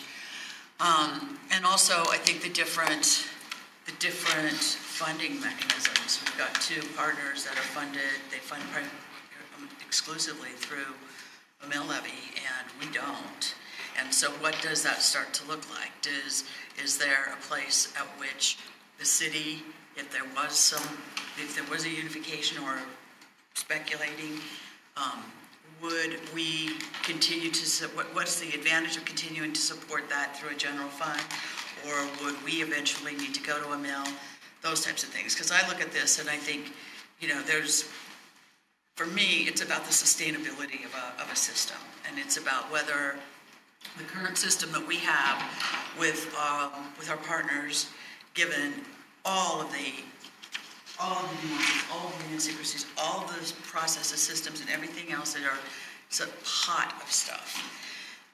Given all of that, at the end of the day, if that system doesn't have the high sustainability level that we need to be able to provide as a safety operation for our communities, then what does? does this? And so what is the state, how does that play out over time? Because this is not, in my opinion, I don't believe that this type of thing is, yes, reversible, but I wouldn't even go near that. I think if this is a decision that gets made, this is a decision that gets made, not that, oh yeah, I'll get married, but I could get divorced next week if I wanted to. I don't think we have to go into that way. So what does that start to look like? And what are those commitments that come from that play part of that, particularly given the fact that if we end up having to go to a mill basis, we have to go to the electorate too. If the ranch, they may have to go to their electorate to get it increased. So we may, all of this may end up in front of voters sporadically all over the place at some point. I mean, I just see a lot of different moving pieces, and I don't know how that plays with a beautiful word called unification. So I don't know where those answers are, but those are things that just play around in my head. Another thing that plays around in my head is the issue of the 4 men on a truck, or 4 people on a truck, and then going to, not going all ALS. And so I'd like to get a lot more information from the board, from South Metro, as to why they are going that way. They have heard from the board that is their intention, that is where they're headed. And then we have intentionally stayed away from that very vehemently for years. And we have worked very, very hard to get everybody on our fire crews, and they're all ALS. And that's been high value to the community that we have always believed in. And so how do we, if we're going to shift that, then where's the information to help make that shift not only something we can believe in, but that we can also sell to or support with our communities? You know, we're relative You don't have the answers to that. These are relative newcomers to your lifelong issue. You know, we've just come into this, but in that short time, I think our observation is that you are different. You know, each of the entities are looking at this from a different perspective. And it's almost counterintuitive to think that you can align your thoughts as to what your priorities are for your community, your constituents, apart from unification. Unification was a real cure-all for everyone looking at this the same way. But as you dig into the unification, you were after different points. There were different things that welled up from each of the partners as priorities, indicating to us that there's major differences amongst the three of you. So I think from our perspective, if there is not an ability to really align and coalesce what your goals, what your objectives are as partners, then you have to face the reality that maybe the partnership as it exists today is not the way to move forward in the future. And then if you make that jump, what is that new method or that new approach to deal with this service? Yeah, I'd like to, when you mention all ALS, do you mean that all the firefighters are cross-trained as paramedics? Is that what you're referring to? That's not best practice, and there's significant research that shows that. We just finished a study in Tulsa, a major department, and 5 years ago they engaged the University of Oklahoma Medical School of Medicine to do a very extensive analysis of the EMS system that they have there, Tulsa and Oklahoma City. And I'd be happy to send each of you a copy of that report, because it describes in great detail why everybody being cross-trained as a paramedic is not best practice. And actually, I misspoke. Chief, did I misspeak? We're referring to ALS fire engines, not all firefighters being trained as paramedics. okay, all right. I'll still be happy to share that report with you, because it does describe a whole range of issues in the EMS systems today throughout the country that really need a closer review than they're getting. We're seeing more and more agencies change from ALS first response to BLS first response. And part of the reason for that is the timing in which ALS is available versus BLS. If there's a fractional time difference between when the fire unit responds and when the ALS unit responds, then it may not make a difference as to which level is more appropriate. But, we're seeing that with the cost of equipment, with the cost of training, with the cost of recertification, that people are saying, well, what's the big difference between ALS first response and BLS first response? And many agencies are changing that. So, again, it's a local question. It's a question as to what you want for your community. Look at a general question, and then I have some specifics if you want to go through the specifics. And the general question is, if we don't know why it is that we're doing this, or what goals we are trying to achieve, then how can we evaluate whether the proposal that we get in the end, how would we evaluate that at all? Because normally we would evaluate that against whether that helps us achieve what it is that we're trying to achieve. So, at this point, we're almost a year into this. I think this started in August of last year. And we still haven't defined what the reason is why we are looking at unification. But having said that, let's move forward without any goals, and I'll go through some of these specific questions. Number one, which is the cost. It looks to me like, the questions that you have here are good, but I don't think that they're complete. Because the proposal that we've received here says that it doesn't include capital improvements and purchases for the $7.3 million in 2018. So obviously the first question is, how much additional is that? And the observation is, it looks like if this doesn't include capital costs, then we're not saving any money at all at this. Because unless I'm understanding the budget incorrectly, we spent about $7 million in 2017 on fire, which is the general fund fire category plus our share of the communication center. Is there another cost that's in another fund that comprises this that I'm not calculating? And that ends up being a little over $7 million. So you take that $7 million and you multiply it by a little over 4%, and you get to the 7,380. But that doesn't include capital. So it looks like for just operational expenses, at this point, what's proposed in front of us doesn't save us any money at all. So the question number one is how is this priced? Is this a dollar amount per year? Is this a guaranteed dollar amount? Is this a dollar amount that starts off with an escalation clause?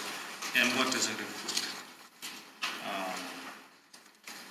Can I tag on that just briefly? Yeah, it may be the same issue. One of the departments, Highlands Ranch, is concerned about response times, and one of the solutions that seems to be out there is additional fire stations, at least two. We've talked about one sooner, the other later. Well, a sooner is the capital cost that Doug's referring to. Doesn't seem to be in there, and if it's in the plans, it's going to affect the cost. Well, that's another issue, but yes, it's in the proposal, they are proposing various solutions to address response time, which include relocating stations. Some of those are located in Littleton. So who pays to relocate the stations? And who owns the stations? Now, that's a little bit addressed in number 8,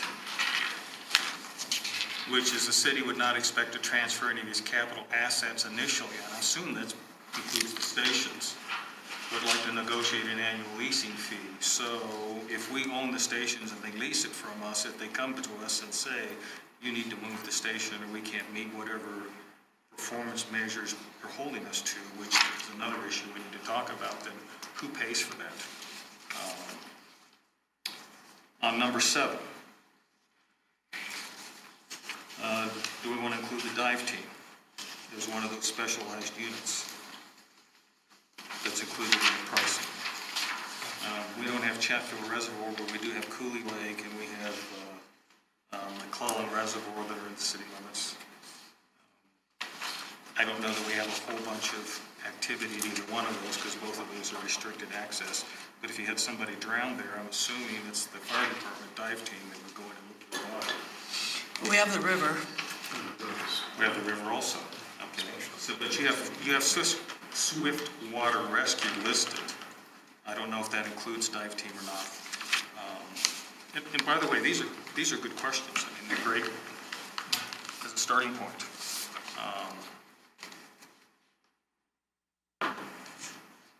Doug, I had a follow-up on one of yours when you brought up the leasing. Yeah. So if in fact, so how would that work? If they lease them back from us, are we still in charge of all the maintenance? Again, all this is negotiable. You know, you're entering into an agreement that it can include whatever you can negotiate into that agreement. I mean, it's open-ended. There's no requirements one way or the other. What we saw in looking at the proposal, a number of voids that were not addressed. And it is a point from which discussion begins. Yes. You know, in my discussions with Chief Baker about the leasing arrangement, or if that is being considered, the comment was it's negotiable. So there's some anticipation that negotiation is anticipated as part of this process. To what extent and what is your priority and what is your giveaway, that's something for another discussion. Well,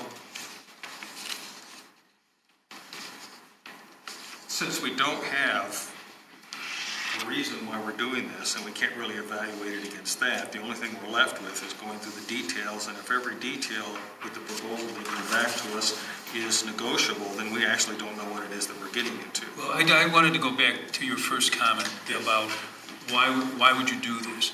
That's the most critical question to answer. Yeah. Because how can you measure whether you want to negotiate on this topic or on that topic? I mean, do you think you need a dive team? Well, I don't know. We don't know. Yeah. But is that something that you as a council are interested in creating in your fire department? Are you trying to save money? Is that the driving force? You know, that if you're trying to save money, there's alternative strategies, perhaps. I think that's the heart of this issue. We understand that the finances are driving the other partners, but we met with almost each one of you. We didn't hear that from anybody here. So why would you do this? There may be some very good reasons to do it, but I haven't heard anybody enunciate why you should do this now. I haven't either. I mean, it seems like we're kind of floundering around. If I may, Mr. Mayor, just add to that. I think there has been a fair amount of discussion here at the partners meeting about trying to define the problem. So I do think that, point taken here is that we probably need to articulate that pretty clearly here from the city's perspective. So before we get too far into this evaluation process, I think we do need to define that here and present that to council. Excuse me. Should we do that before we continue with the questions? Part of the problem goes back to what I said in the beginning, is that that we would be looking at a situation where if the three-legged stool starts losing legs. So I think that's part of a reason to look at this. I also think that one of the things that we struggle with endlessly with the partner group is the continued way that we have it organized. And so there's always, it's just continuously, those issues are there all the time. And resolving those issues over the last 30 years hasn't happened. I mean, they just continually crop up. So at what point, where does the sustainability of that come? The other thing that I think was something that was brought up, and perhaps Chief can even address this better, is that we are seeing a very strange dynamic in our calls and a rise in the calls, and we're also seeing the emergency calls and the way the population is changing, and all of those dynamics are shifting and changing, and trying to create all of that goes on, and what we will need to do. We have our master plan, but is that going to be enough to do what needs to happen for the next 20 years? And where does that?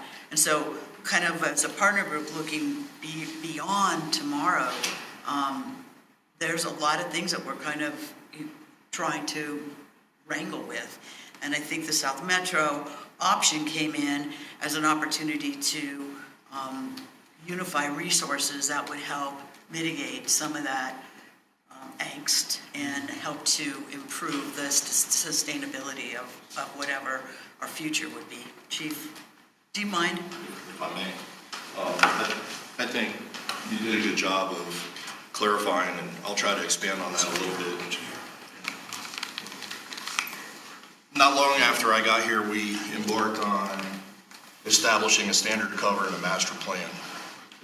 As a result of poor response times in Highlands Ranch, part of our IGA requires an SOC if we fall behind in our performance standards for a period of time. SOC? Standard of cover, how we deploy our resources, how we respond, what our response times are, the types of resources, amount of resources that we put on the road to handle incidences. ESCI came in and worked with us for about a year. They did quite a bit of in-depth analysis of our call volumes, peak hour responses, how many transports we did, looked at the jurisdiction demographics out for 20 some odd years of our area. It was very comprehensive and a lengthy process, and as a result, we developed our master plan. Where we start running into a problem is to fully implement the master plan, we're looking at adding an additional $5 million to our budget, just for operational costs, not capital. LFPD, one of our partners, currently collects 7.67 mils. They sat here in a study session with council and told you that looking forward, there was no better solution in terms of service improvement or cost in South Metro because of the cost increases for us to execute the remainder of our master plan. If they were to have to go out for a mill levy, they were looking at 10 to 11 mills to pay Littleton to provide the service versus the 9.25, which is all inclusive with South Metro. It includes capital, it includes dispatch, it includes dive teams, hazmat teams. It's all inclusive. You pay one price and that's what you get. They also talked about the disconnect between the revenue and the cost because of the current situation with our IGA. Example, they generate 7.67 mils in revenue, and Highlands Ranch wants to build a station to fix their response time. Littleton Fire Protection District goes up, their cost goes up when Highlands Ranch builds a station, but they get no benefit necessarily from a station in Southern Highlands Ranch in LFPD. So their revenue is disconnected to their expenditures. So forecasting out into the future, we recognized that we had a problem, that our costs were going to exceed that of South Metro for an all-inclusive unified department that could bear twice the resources we could to handle incidences, get rid of auto and mutual aid, unified dispatch, and operate as a regional entity rather than individual entities. And that's how we ended up in the conversation that we're currently having. So I think we have identified the problem. Now, do we have one today? I would say the answer is no. Could we have one tomorrow? The answer is yes. If LFPD or one of our partners chooses to exit our contract at any given time, the burden of picking up the cost to keep the service running for two partners would far exceed our capabilities, in my opinion. And that's how we ended up having the conversation. So I think we did, maybe I thought we identified the problem. Maybe it wasn't very clear. But that's certainly how we got here today. Now, whether unification happens or fixes the problem, I don't know. Mayor Pro Tem Brinkman talked about sustainability, and sustainability is directly linked to the level of service you want to provide. How much are you willing to pay? What kind of service do you want to provide your community? You could get rid of ALS engines, you're going to have a different level of response. A lot of places are doing that. They might have different demographics. We have less medic units on the road at night than we do during the day. We have a very high transport volume. We've opted to put paramedics on our fire trucks because our ALS medic units a lot of times are out of district. So we wanted that engine on scene as a first responder, but we wanted ALS capabilities early. So we made a decision as an organization to offer that level of service. Now, whether council chooses to change that level of service is a decision that you have to make, but hopefully that frames the problem a little bit better. So we have a response time problem in Highlands Ranch they want to fix by adding stations and people.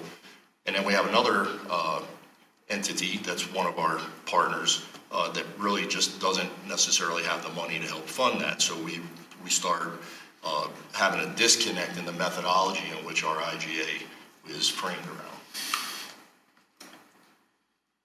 Well, if that is the issue, what it doesn't address is what's Littleton trying to get from this. It does sort of say what the Fire Protection District is trying to get this, but we don't even know what South Metro's response times are. We don't know if we're planning to spend $5 million to implement all the parts of the master plan in order to meet the response times. We don't even know if South Metro meets those response times now, let alone is going to be able to meet in the future. We don't know what the costs are going to be for putting the station up. We apparently have a difference of opinion on how much is included in the price from what their proposal says to what we're being told. But for Littleton, we still don't know why we're doing this. Littleton Fire Protection District, I can kind of understand that they appear to have a cost issue. So is cost what's driving us? Well, it really is that we end up having a problem because they have a problem. So we may not be having a problem now. We have great response times, and unfortunately, we are paying. We're paying more per person, than the others. The way that the numbers have worked out, we're still paying less total, but when you break it out into those. But if the district goes, then we lose a leg of the stool, and then what do you do? And looking at how do you fund the Highlands Ranch? How does Highlands Ranch and the city stay together with Highlands Ranch saying we don't want to pay more and we need 2 stations? How much are we willing to? So I think the problem happens to us when we are one of the partners, and I think that's always been one of the great fears over the years about the partnership, and we had worked on trying to put together a stronger IGA. We talked about doing an authority and working on some things like that to help shore that up, and then this opportunity came in kind of while we were in these testing grounds on these other issues, and so that's kind of why we're here now. And then when you hear district, for example, they're having trouble coming to terms with if we go out to a vote, because they do have to go. They can't afford us anymore, and they would not even be able to afford South Metro. So do they go ask their voters for 9.25 or 10? Well, if that's the issue, then perhaps what we should do is redirect and figure out what our alternatives are if we lose one or both partners. how do we run the fire department? What's the implications for that? Well, that's one. The other question I'd ask the chief, has there been any attempt to find out what those additional capital costs would be and how the operating costs would be influenced for us to maybe negotiate helping Highlands Ranch build those facilities in the short term to keep that three-legged stool together and remove those long-term disadvantages? I mean, it may cost us something in the short run. Or, you know, is there an alternative to a unification in terms of how we might otherwise support the cost in the short run that would enable us to have a better benefit in the long run? Yeah, so I would tell you that there's probably a variety of ways that can be accomplished. Since I've gotten here 3.5 years ago, I've attempted to get the partners to split capital 3 ways, just the apparatus. And history is so ingrained in what we've done, there hasn't been a lot of desire to move away from the traditional way of doing that. So Highlands Ranch buys their own fire trucks, but we split the trucks with the district. That becomes a problem later on when we start looking at unifying or merging and consolidating what we do with our capital assets. I've been trying to get them to split the capital 3 ways from the beginning. We did run some scenarios with our review committee, implementing the full master plan just on the operational cost. And I think Mike may have said it that, you know, if we know that there's a problem today with the way our IGA is set up, that may not be the way to move forward in the future. And the way to move forward in the future might be for all 3 partners to pay the same rate, if you would. So what we did is we ran a scenario where we added the full cost of the master plan, and we had everybody split the cost equally, and it became more expensive for everybody than South Metro total cost. So it put everybody at mill equivalents of about 10.5. So it raised everybody's cost. So then at that point, you have to start asking yourself, if I'm paying more money for the small 9-station department that can only bear so many resources to an incident, and it's more than I would pay that department combined with one with 17 stations and bring all those resources together, which one will give me better service for the price? And that's why we started having conversations with South Metro about what would unification look like. Everybody likes our system the way it's set up, but outside forces, economies are forcing us to look at the cost. We don't have the economies of scale that South Metro do, so it makes it a challenge for us to try to keep our costs lower than theirs and not look at other options to keep our costs low and improve services at the same time. But there's probably 100 different ways, and I'm sure Leonard and Mike would agree that you could frame sharing capital costs, and that's a conversation between the 3 partners to decide what they would like to do moving forward. But when we did that, the cost still rose to that equal to or exceeding the total cost of South Metro. Chief, I have a question for you. Thanks. So if Littleton were to go alone on this whole fire thing, and I'm not, maybe not the dispatch, I'm separating this other thing, the unification type thing more. Is there a transfer of assets? Like we have a fire station maybe that's inside Littleton, but yet really serves Highlands Ranch? I mean, what would take place?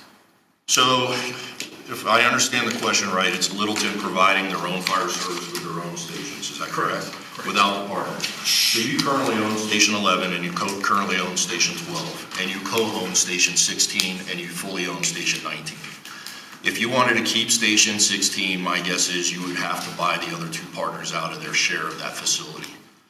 And the same would be true with the apparatus. So you split the apparatus with LFPD, so they have 3 stations, 13, 14, and 15. You have 3 stations, 11, 12, and 19. So those probably would offset each other in terms of cost, because each of you own 3 stations with apparatus that are split 50-50. The question really becomes, what level of service can you provide with 2 or 3 stations, one that's not even sharing a border with Littleton proper? In my opinion, depending on how you staff it, and you can go from full ALS engines to transport capability with firefighter paramedics, or you can go with engine companies and contract out with a private ambulance company, or, you know, the voters said they wanted to keep language in the charter that allowed a volunteer department, you could look at that as an option. But we run quite a few calls in the city of Littleton, and the question would become, do you have enough resources and staff to handle the incidences out of 2 stations? Could you put an effective response force on a scene in time to maintain your current ISO rating so that your businesses are not adversely affected for their fire insurance? There are a lot of factors that go in this. Do you want to keep your training facility if you're your own department? Do you want to keep your dispatch if you're your own department? Do you want to keep your plan review and arson investigation? If you do that, your costs probably would be higher than they are today. So under this scenario, would the response time be less than 8 minutes? It's hard to say. It depends on how many resources you put on the road and how many calls you're running. If you're doing your own transport, there's a lot of things that affect that. I will tell you that you have an advantage because 42 square miles and 2 stations sitting in the middle of it is pretty easy to get around from point A to point B. The question is, how many resources do you have doing that at one time? Mm-hmm. And then you have the issue, I'm sorry, of we get a lot of our resources from station 14, 15, 13 respond into the city when we're busy. The question becomes, if those stations go away, will you continue to get auto and mutual aid from whoever is operating out of those facilities? And that's kind of where my next question was going to be then. So what do you call it, a mutual aid, that, whether it be Highlands Ranch or Centennial or anybody else? So we do respond to Centennial when it's on the Centennial side of the fence, say, and they do the same. Would that go away? I would say that auto and mutual aid is always very subjective. Auto and mutual aid is subject to unit availability. If I call somebody and ask them for help, they'll send somebody if they have help. Or you can run into scenarios where there's philosophical differences about whether somebody provides you auto or mutual aid, which is why you were spending $350,000 a year for West Metro to run 30 calls in Trailmark. They don't do auto aid to our west. Denver doesn't do auto aid to your north. Whether South Metro, if they took over those other stations, would continue to provide aid would be subject to who's the fire chief, who's the board, and what's their philosophy. So a fire chief would let property burn? I wouldn't say that, but they have an obligation to their constituents as much as anybody else. Sure. So it becomes a matter of what can they risk, if you will. Yeah. Thank you, Chief. Yeah. So it seems like we're getting back to, we need to have a specific set of written goals or objectives that we're trying to achieve so that we know what it is that we need to ask or be sure is in the proposal. It's are our concerns what it is now, are our concerns what our costs are going to be 5 years from now implementing the master plan. Once we know what those are, then we can then evaluate what alternatives are. And this is one of the alternatives. One of the other alternatives obviously is going it alone, going it with one of the other 2 partners, looking at some kind of relationship with some other fire department, something like that. But at this point in time, we don't have anything in writing for us. I would agree with Doug on that, and I think that we need a decision tree with options and what the cost of those options is. You've been through this exhaustively, Chief, and really appreciate your patience with that. But as we get in here, and your questions were excellent. They really do drill down to a level that's way below where we are at this moment. I think it is what it's revealed to me is that a lot of this we need to enunciate those questions very clearly, and that leads to a better decision tree. We need the questions that don't come back with the answer, it's negotiable. Yeah. I get that that's a really good answer right now for things, but we need questions that don't give us that answer. Well, we need the goals first of what we think we're trying to achieve or what our problems are. And then we need to get a response from South Metro that's negotiable on the different issues that we're trying to address. concerns that we have. Mike and Leonard, focusing back to you guys, you're consultants on this. So, back to Doug's issue of, how do we get to this point? The relationship that has existed for 30 years or so was always seemed to be played in terms of an eventual dissolution. All the contractual issues, the capital, the purchases. This is mine, that's yours. It was always, because I want to protect myself. It's like a poker game when all the cards go down on the table. So that's an environment that puts us to where we are now, where if one of the partners says, well, I'm real close to leaving, well, it's always been kind of planned, in some way, or anticipated, maybe not planned. That's part of the issue. We suddenly have a partner that says we're broke. And really, we had no warning they were broke, in all honesty. Their being broke may have been rather short-fused, but we had no warning that was coming, so it wasn't anticipated. We have our client on the south who is in a business relationship, and they'll certainly look to the best deal, whatever that may be.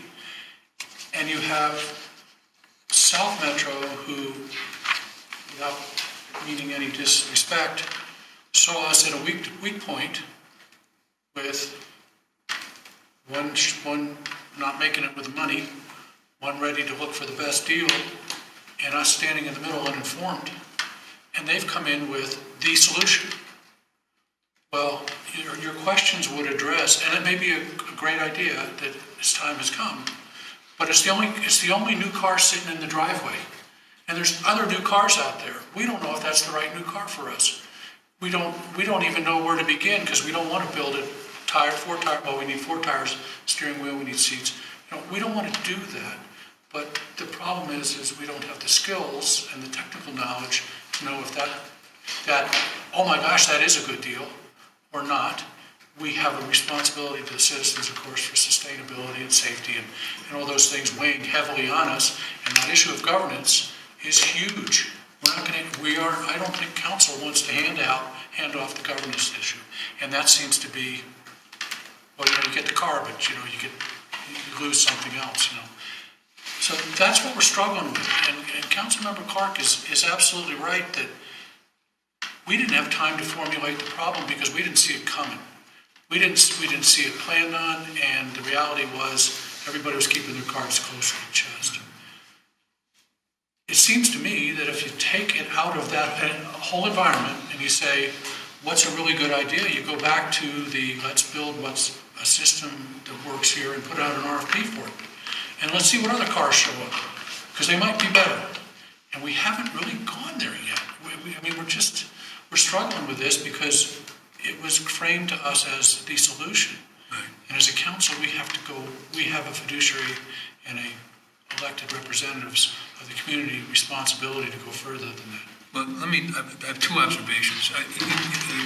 Mayor Pro Tem talked about that this has been an ongoing problem for 30 years. My perspective on this is because the system that you have cobbled together is just that.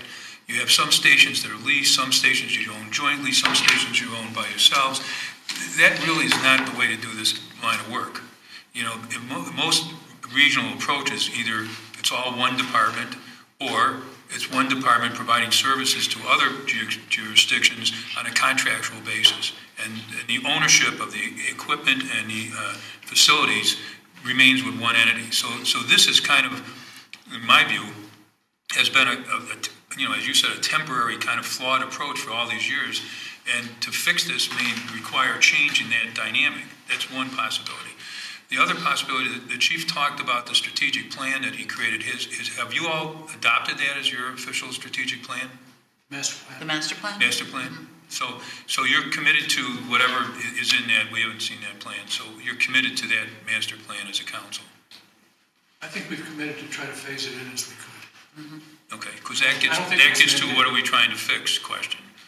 And I think the council has addressed the staffing issue, responding to staffing issues and some capital issues in a fire station. Right. The other issue with the master planning is who is it master planning for. My understanding is that it's master planning for the existing district with the 3 partners. And as such, there's heavier demands in the other portions of the partnership than in the city. So in looking at that master plan, if you're choosing to follow it, I think you have to distinguish where are the big increases going to occur, and should that be an equal payment? I mean, I hate to throw, the ranches under the bus, but they have the greatest service needs in the partnership. And they're getting the best deal. Yeah, so the methodology that is funding that bears heavily on you all.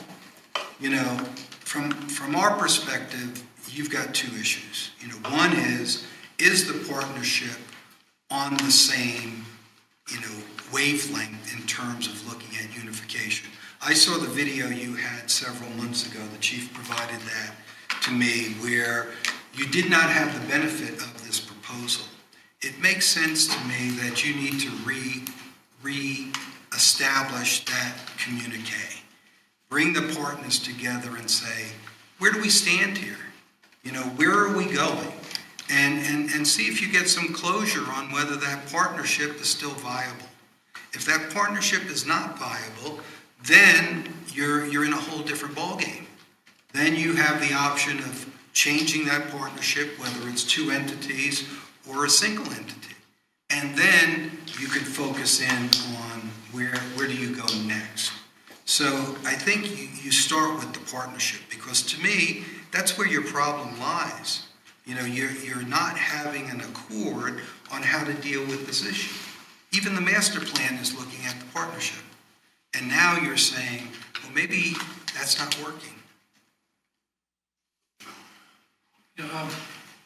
Mark, can you provide any sense of where you feel the discussions were in terms of anything here that supports our understanding of where the partners are at?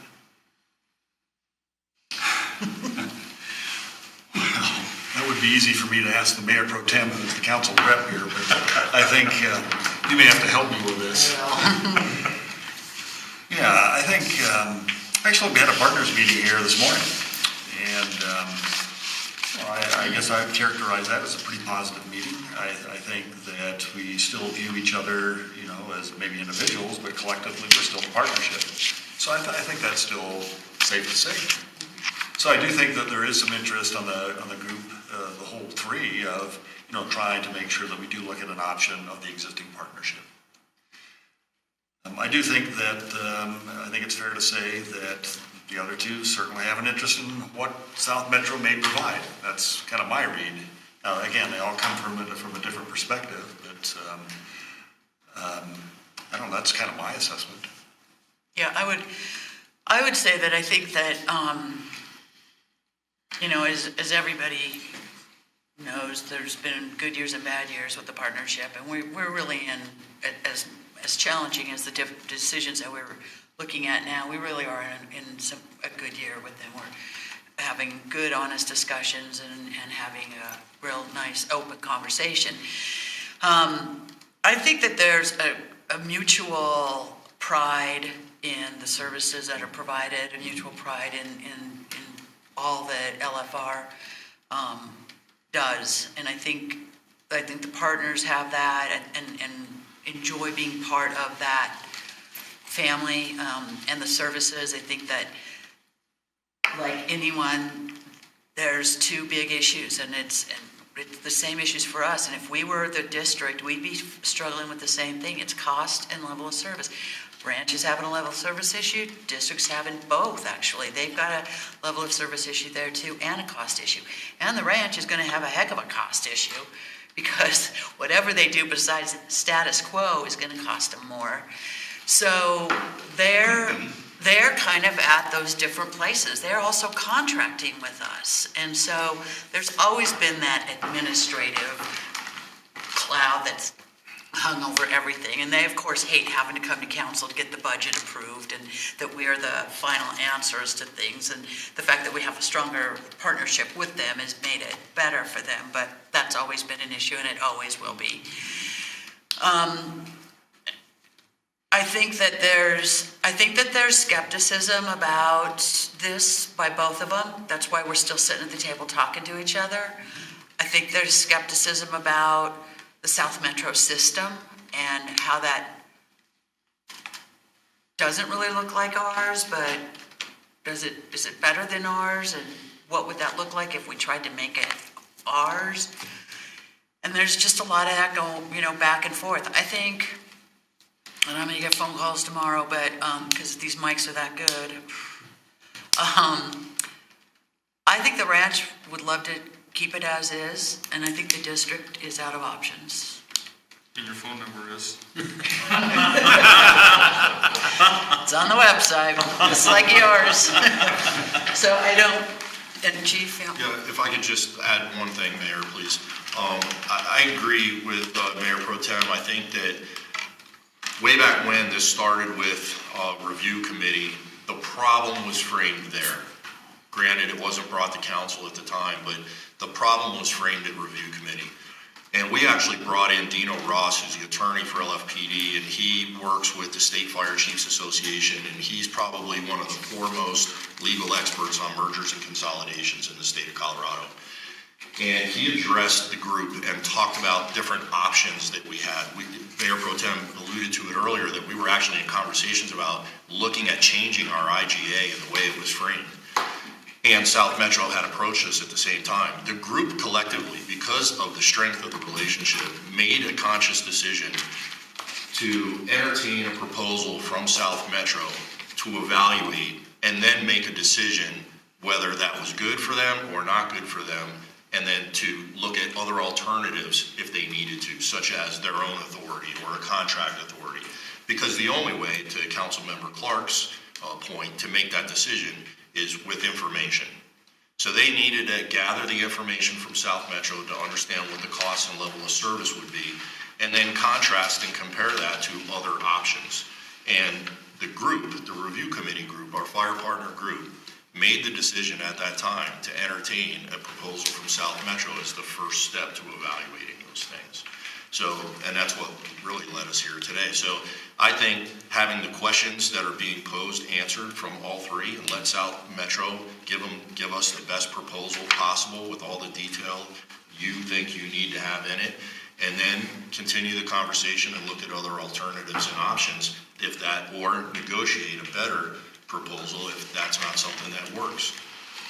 Maybe it works for LFPD and they make a decision to move on, and then we have to look at an option of going it alone or a two-state, a two-partner agreement. But I think getting the best proposal from South Metro, finishing what we've started as a starting point, and then taking it from there would be a prudent thing to consider. Yes, Chief, the way LFPD is laid out geographically, it's on both sides of the city of Littleton. Does it make any sense for them to do anything without us? I mean, as far as mutual aid and all that, I mean, they're going to have to go all the way through the city to assist other people. I mean, I think they have a couple different options available to them. I think that they can either contract with one entity, and in the proposal they alluded to West Metro using aid with them if they can get it. They could always split the district and give part of it to West Metro and part of it to South Metro. The problem is, there are different mill levies. So it's complex. It's very complex. So I think they could go at it alone if they needed to in terms of cost. And I think they could make it work. There's a couple different options that's probably available to them. Yeah. The other thing to think about too with the district is that it really isn't the same as if we were to go to an election. People are pretty aware of us. They're pretty aware of the council and those things. But the folks that live in the district really are not that aware that they even have a fire board. And you can tell by how many people run for those boards. It's kind of, and they run in weird times. And So there's not a real high public awareness of that. And so they're looking at having to go out of the blue to citizens and say, we need to increase your property tax, which, guess what just happened to everybody's property tax? The county came in and said, we want that. So they are very challenged with what they need to do. And one way or another, you know, we are connected at this point. Well, so we're still back to not knowing what it is that we're trying. What can we provide to help move this through with you guys to get what we Well, I need think from the South first Metro? question is getting this proposal to be as narrowly focused as possible and eliminating, we can negotiate that. I mean, you know, we can negotiate anything, but what's being put on the table right now to deal with these issues? And you know, in line with that, you're going to have to approach this separately with South Metro. You know, you're going to have a contract. That's the only option realistically that you could have in developing that relationship. The district and the ranches, they have the options of transferring their mill levy and not seeing, you know, at least the fire protection district won't see a significant change in revenues. In fact, they'll go down. But the ranches, I mean, that's a major hurdle for them to get that approved, because they're looking at the biggest cost increase through unification, and the lack of, you know, specifics as to what the service impacts are going to be is going to be a hard sell. So I mean, you're going to have to negotiate separate arrangements with South Metro as you proceed. You know, so you're going into that relationship independent of the other entities. And realistically, that these questions were written for the city. These are not district questions. These are not the ranch's questions. These are the city's questions, because they assume a contractual relationship that is finite. You know, that's going to be a term on it. And you could specify in that term what happens and what happens after that term. You know, so you have the ability of some trial and error in this process. You may not want to do the whole service relationship in this initial phase. You may put up a trial balloon like Trailmark, you know. Let's see how it works with Trailmark. Let's make that the trial balloon, and if that works out good, if we can interact, you know, maybe there's the basis for a long-lasting relationship here. But you really have the cards to play, because you have the easiest charge to operate independently. It would be not a significant jump to create a City of Littleton Fire Department standalone. Yours would be a lot easier than the other two entities. So I'm comfortable with the questions that you've asked. I think they go to a good start. Doug has some additional questions.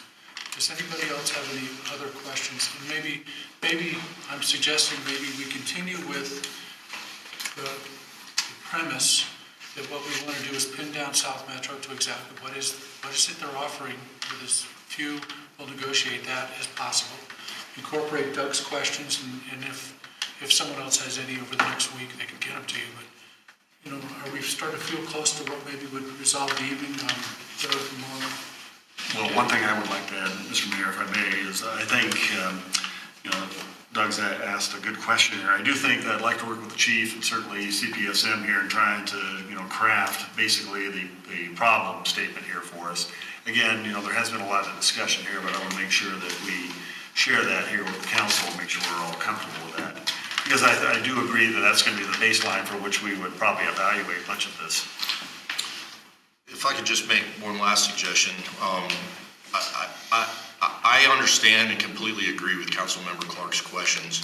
And I think part of the reason why some of the questions regarding, say, for example, capital assets, what happens to those? If we keep them, do we pay capital improvement costs?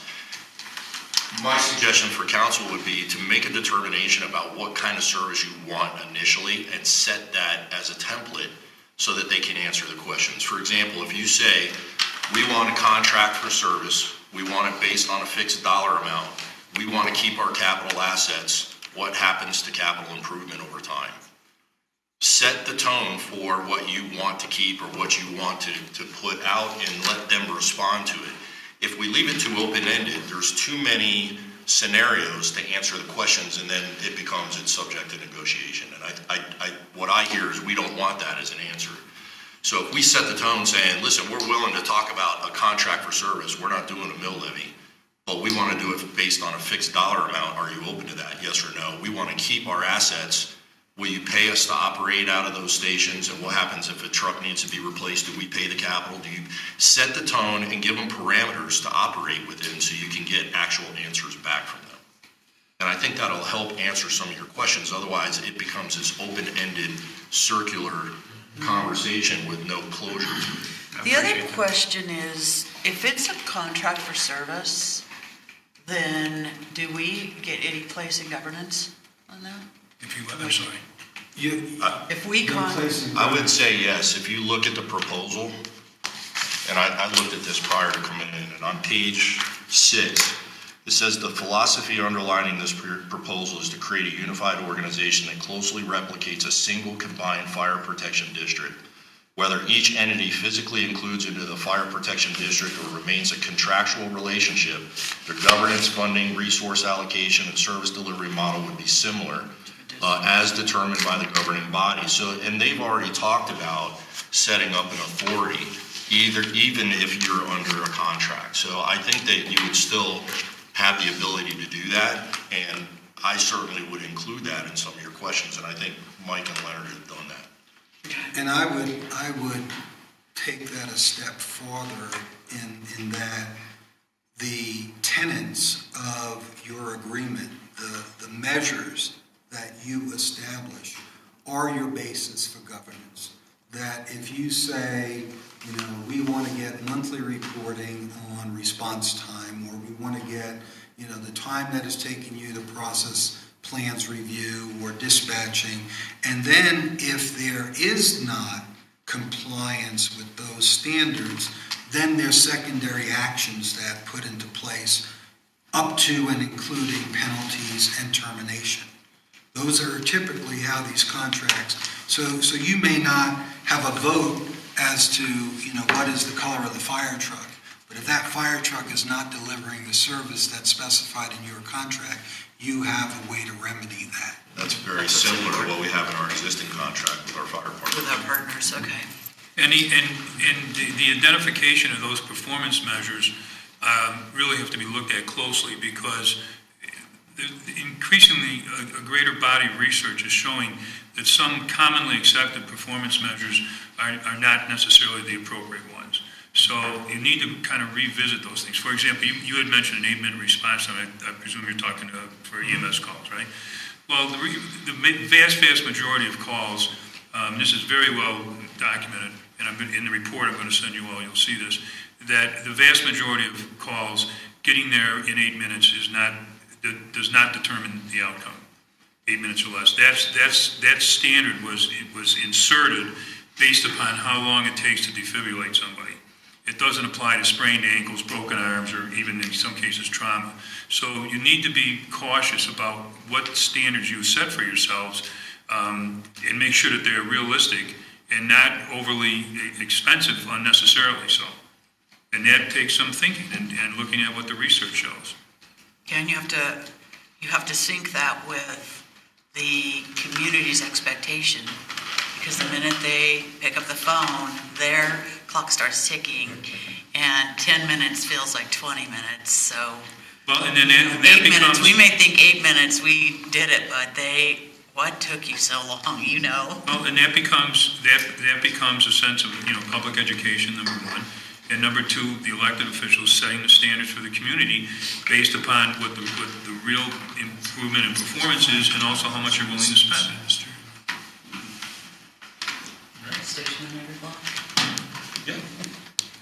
So back to what do we do now? Where are we tonight? I think we need some resolution to that. I think we need to get a written objective statement of what this is. Do you feel comfortable you get together with the chief and/or the partners? Although frankly, I think we need one from Littleton. Yeah, we should just. By itself, to define what it is that we're looking to get, what problem we're trying to solve. It sounds like, I think you need that before you can go off and tell South Metro what you want to get from them. It's pretty clear to everybody that their proposal is inadequate. So, but to get an adequate proposal, you have to define some parameters, and the chief is right about that. What are those parameters? But unless we know what it is that we're trying to do, I don't know how we can set parameters unless we just want to take what it is that we have right now and define that as our parameters. And I can work with Mark on that, and then, I think that would be good. If the council is okay with that. And I think that should come back to us Yeah. for us to look at. And then, once we look at that and bless it or unbless it or something, then we can go for the next step. And I'm seeing nods of heads that we're at a very large percentage concerned about the city of Littleton in this issue. But that's the emphasis. Let's protect our city with these questions, and That's who we represent. that's got to be where our emphasis has to be. So what do we need to do? Where are we next? Well, if I may, Mr. Mayor, I think I'm comfortable, based on this conversation, working with the chief, our consultants, and certainly Mayor Pro Tem of kind of, drafting this statement here of our problem. And I do agree, actually, that there's really kind of probably two of them, one with a partnership and then one for us specifically, depending on what happens with that. So I feel like we can draft that in pretty short order. I would like to kind of further the discussion with our consultant and the chief here about the questions that we may draft and have those poised, ready to go here. So the timing, I think, is something. So you want some more detailed comments on the questions? Either tonight, or if you want to send to me in writing something. I can send it to you in writing. Okay, I'd be certainly comfortable with that. My one question is there a desire to try to keep it together? As is making adjustments wherever they need to be made, but is there a desire with any of the partners to stay together in the first place? Yes. I'd say yes. I think there is. There's a desire, there's just a conflict now on what is realistic, given the districts. But there is definitely, I think that would be their first choice. We're right, that's my whole point, but if they're thinking it's unrealistic, then I want to know that now. I don't want to be chasing this rabbit. Well, I don't think they think it's unrealistic, it's just challenged. But you just said, is it realistic? And that's what I want to know. If it isn't, then let's not go this road. Let's figure out how we're going to do this our way. Okay, I will send you my detailed comments. Please, I appreciate that, from any council And member. if you don't get them in a couple of days, remind me. Okay, I'll make a note of that. So, Special treatment, what is It, this? okay, so sounds like we have a way to close the meeting with some outcomes. Sounds like we're really comfortable with the kinds of things that Mike and Leonard are talking to us about. Feeling like more conversation to come, and this is not a fast-moving process. And I just want to comment that I know that one of the tick issues is what the fire district is going to do. But we can't control that in this room. We've got to do what we got to do, and I think that's what we're all saying. We're going to do what we got to do to protect our community. Figure out how to do it, and they have to move forward with whatever they want to do in the best issue of what they think accomplishes it. We can't control it.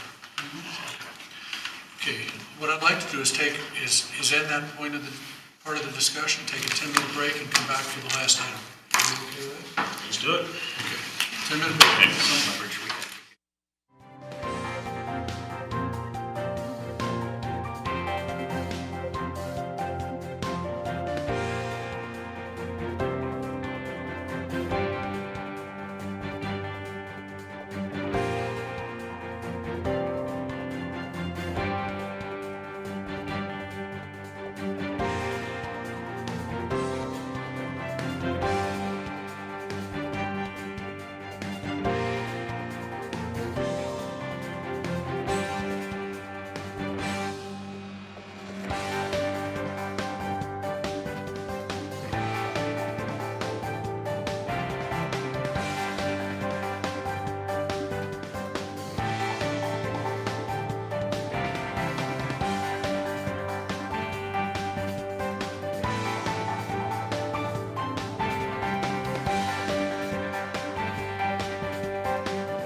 This is, after our break, this is a continuation of our agenda, bringing us to study session topic number C, letter C, ID number 17-175. It's a discussion of smart cities and Littleton's digital strategy and an IS update.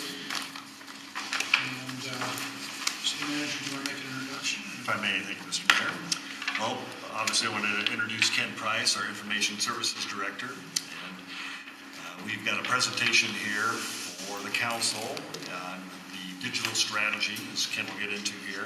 I do want to kind of check expectations of time here. I realize we may have gone along a little bit here. At the same time, there are some key issues here that I think the council would actually find pretty interesting here, where we might be going. So, So you're saying 9/17 instead of 9/15? well, I'm hoping. I haven't had dinner, seen my wife in a week. Yeah, other than that, No pressure, no pressure. and you're not moving to my neighborhood. Life is good. Well, let's maybe shoot for a half an hour. Let's see where that takes us. Is that fair? Okay. Phil's not here, so. Oh, should be. If something was done, we're good. Well, good evening, Council, and thanks for sharing some of your time with me this evening to talk about smart cities. And I do hope that this is more of an interactive conversation as opposed to me just sitting up here running through a PowerPoint presentation. Excluding Doug. What's that? Should I text you to keep the theme of digital? Except You my- have an both of my iPhone? phones are over here out of my reach, so. Within the last 10 years. Is it the iPhone 2? So what's the adjective on the other end of smart city? We got smart city, what's Smart Alex. We don't really call it maybe a not so smart city. I don't know what that would be, actually. Good question. in there in the city? Maybe write that one down. I'm not sure what the other end of that extreme is, but I will tell you as we go through the presentation here that we are not at that other end. That we're getting there. And I'll talk about some of The it. smart city. Okay, Ken, the not clock's other. ticking. 28 minutes. Okay, so what are we going to talk about? I'm going to talk about why would we want to become a smart city, what is a smart city, and how do we get there? And interlaced with that, I'm going to talk about some of the smart city initiatives that we've already completed. And I'm going to talk a little bit about some potential future smart city initiatives that we can think about. So what is really driving the whole smart city phenomenon that's going on? It's technological and economic environmental changes. And I've listed some of them here. And some of them were even discussed earlier this evening during the housing study. She drilled down a little bit on the urban population growth, and I think you mentioned that too, Debbie. 82% of the people in this country live in cities right now. And that's expected to grow to as much as 90% by 2050. So that urban population growth is not going to stop. And how has that impacted us? And you talked a little bit about the housing impact earlier, so I won't go into that, but we're seeing it in traffic congestion. We're seeing it in an exasperation of our parking issues in downtown. It's also impacting our delivery of city services. There's a higher demand placed on our city services. And how we're compensating for that is by expenditures. So our budget expenditures go up as we hire more people, we purchase more equipment for them to use to deliver those services. And it's starting to have an impact, as you know, on our revenues. So that's where all of that kind of stems from, is that urban population growth. So how can we manage some of that? And that's by becoming not necessarily a smart city, but a smarter city, because I don't think we're not a smart city. We've got a little ways to go. So my definition of a smart city is that it is a community vision to integrate data and technology to improve the efficiency of services and manage city assets. So what makes a smart city smart? Well, it does three things. It collects data real time. It analyzes that data real time, and then it modifies service delivery based on the outcomes from that analysis, and it does all those things real time, okay? So not a whole lot of human intervention here.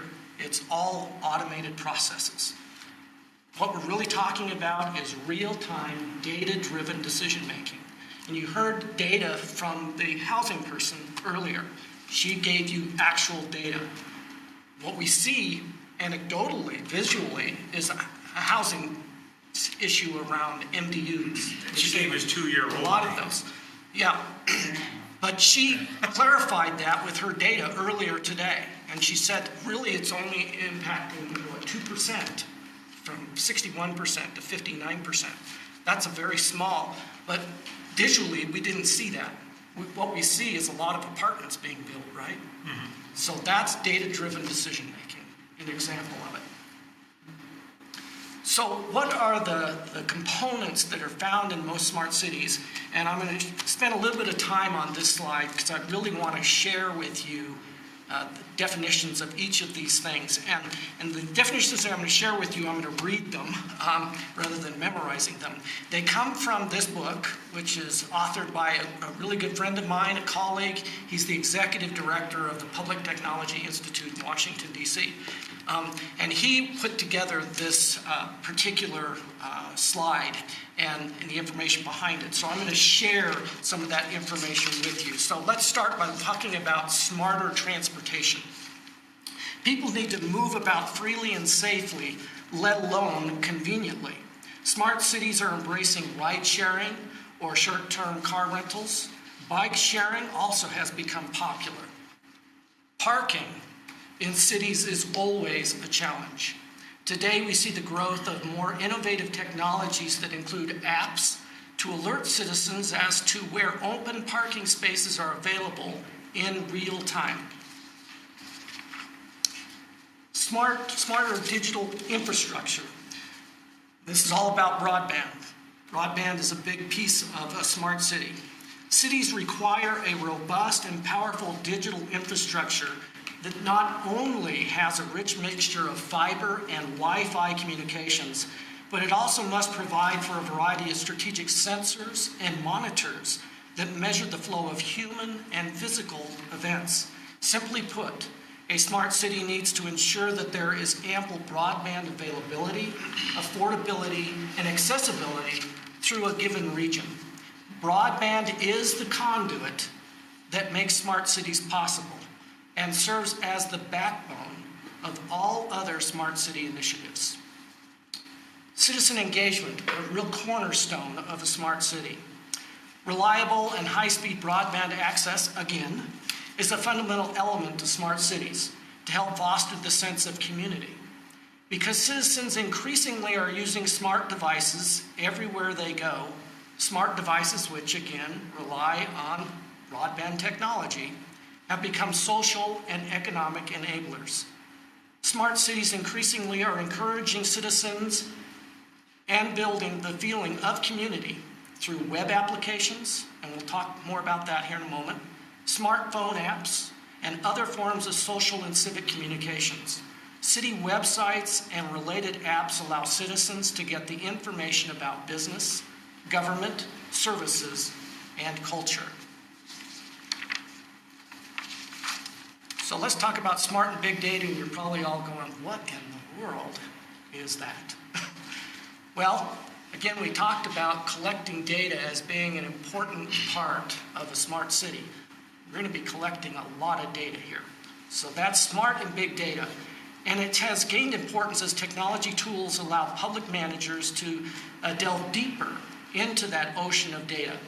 There is also a growing and renewed performance measurement movement that focuses on taking the data, placing it within a system that provides the necessary tools to analyze it, and to better understand how the needs of the citizens are being articulated. With the advent of smart data comes predictive analytics. Predictive analytics has the ability to take the real-time data so that it can be used to predict current and future events. Data visualization is all about GIS. So city leaders and citizens need to be able to visualize what has been planned in their neighborhoods, such as new buildings, transportation routes, and other improvements that lend themselves to maps accompanied by solid visual data. And we have one of those tools today. It's called the Development Activity List, and we'll talk more about that here in a moment. Enterprise geospatial systems are becoming essential tools that can take location-based data and plot it on an interactive map. Through geospatial systems, city managers will be better equipped to know what, when, where, why, and how to take action. So GIS is a pretty important component of a smart city. And last but certainly not least is leadership and vision, and that's where you all play part. Smart cities and smart technology require strong leadership to see and envision the big picture. The necessary leadership is not just about the qualities of the city council or the city manager or their immediate staff. Leadership must involve divisional employees and departmental employees too. In a smart city, leadership develops a vision, and then systems are built around shared acceptance of that vision. So in your packet, I shared with you a document from the National League of Cities, Trends in Smart City Development. It's a white paper, and these 4 cities, along with a 5th international city, are mentioned in there. So the question is, how do we get in here? How do we become a smart city? Well, we need to go through a digital transformation. And as I said earlier to Peggy, we started that digital transformation. So we're not at the very beginning stages of it. Is Denver a smart city? Yes. Yes. They are in the same level as these 4 that you see up here. Of them, New York City, San Diego, those are kind of the trendsetters when it comes to smart cities. Thank you. Absolutely. So how do we become this? Well, we need to go down through a digital transformation, and we need a roadmap to guide us through that transformation, and that's called a digital city strategy or a digital strategy. And we do indeed have such a strategy here in the city of Littleton. And this is the vision of our digital strategy. It's to build, maintain, and enhance multi-directional digital connections among city employees, citizens, business, and government. And I want to mention that this digital strategy is more than just a digital strategy. It is the strategic plan for your Information Services Department. And we documented that in the 2017 budget document on page 104. So if you want to reference it, it's there. Our digital strategy rests on 4 pillars. And I'm going to talk more about these pillars and the initiatives associated with them as we go along. But the 4 pillars are engagement plus access, infrastructure and assets, economy, and organizational digital maturity. And again, I'll drill down into what each of those means and what initiatives we've embarked upon already and potential future initiatives in each of these categories. So let's start by talking about engagement plus access. So again, in your budget book, this is written out for you, so I will share it with you. So when we talk about engagement and access, it's how the city and its constituents engage with each other through transactional service delivery, collaboration, and communication. The digital divide is another aspect of this focus area. So what you see before you is, first of all, the big slide at the bottom is the bottom part of our city homepage. So that is our webpage. And the apps that you see above can all be accessed via these buttons at the bottom of our city website. So we have an online payments button, and that ties to that online payments page that you see there. On this page, citizens can pay their utility bill. Businesses can pay their tax payment, their sales tax payment. You can pay court fines and fees here. You can pay book fines. Things like that.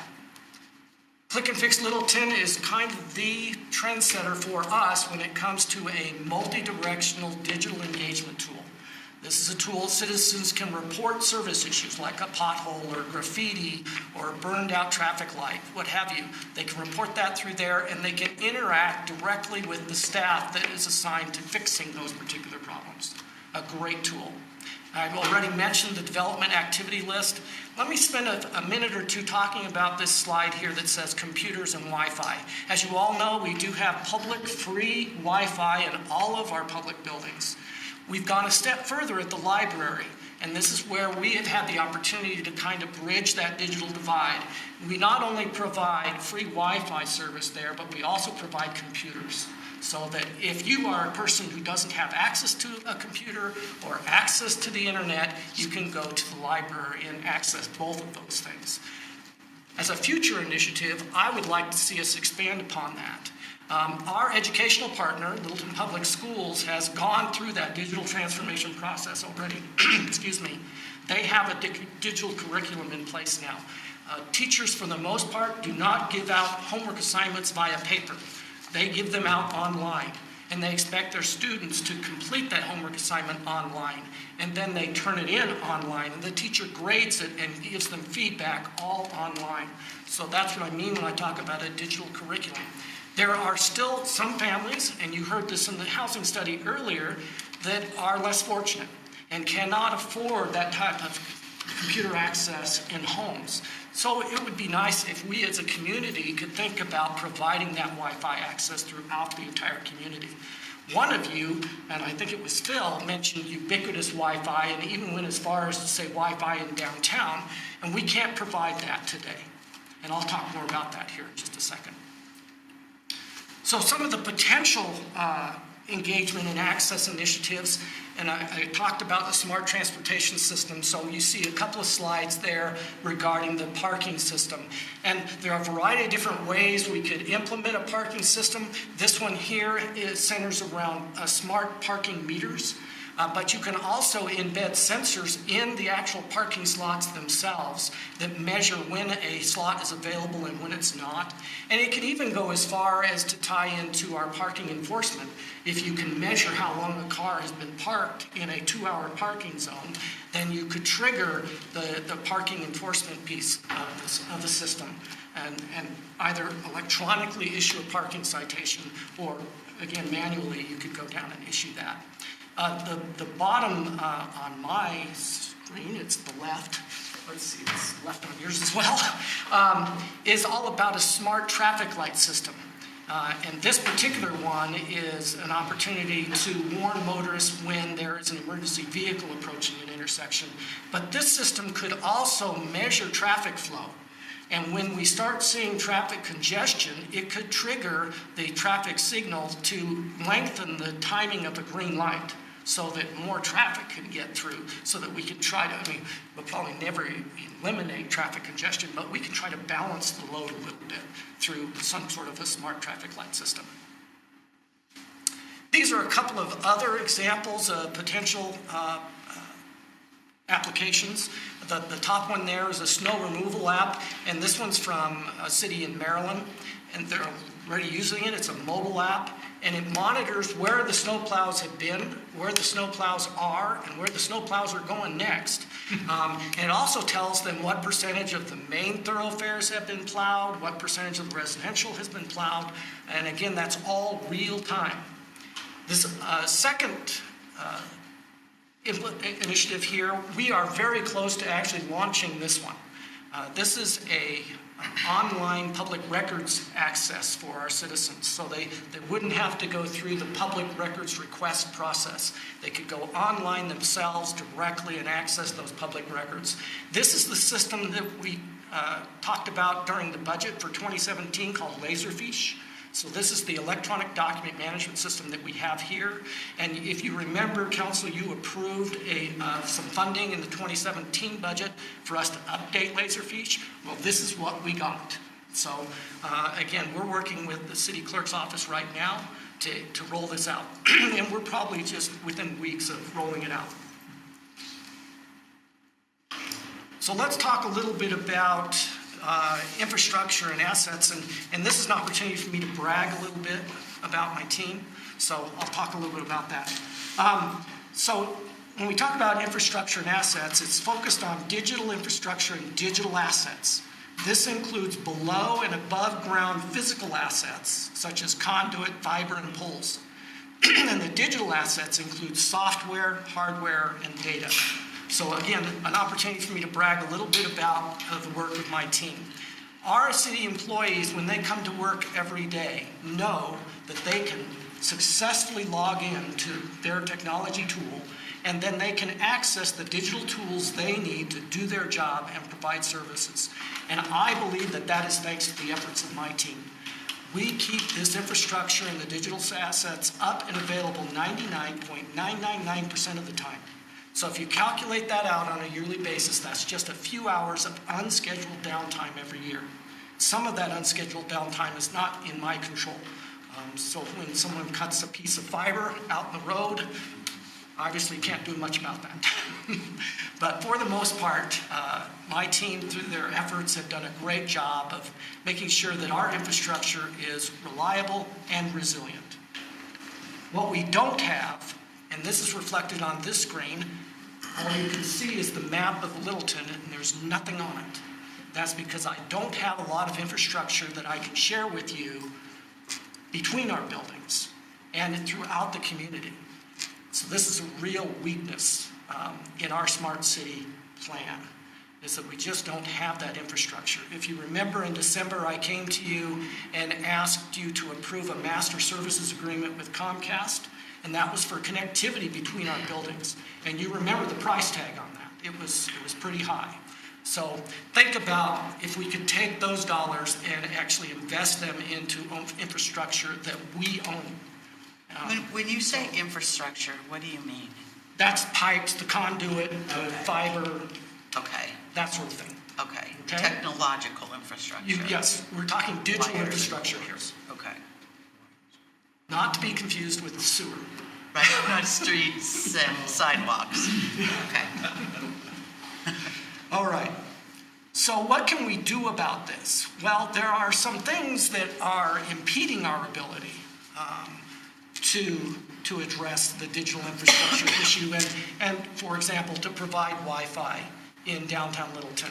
And one of those things is this, is this law that we have in this state that was passed by the state legislature in 2005 that prohibits municipal governments to provide broadband services to their communities.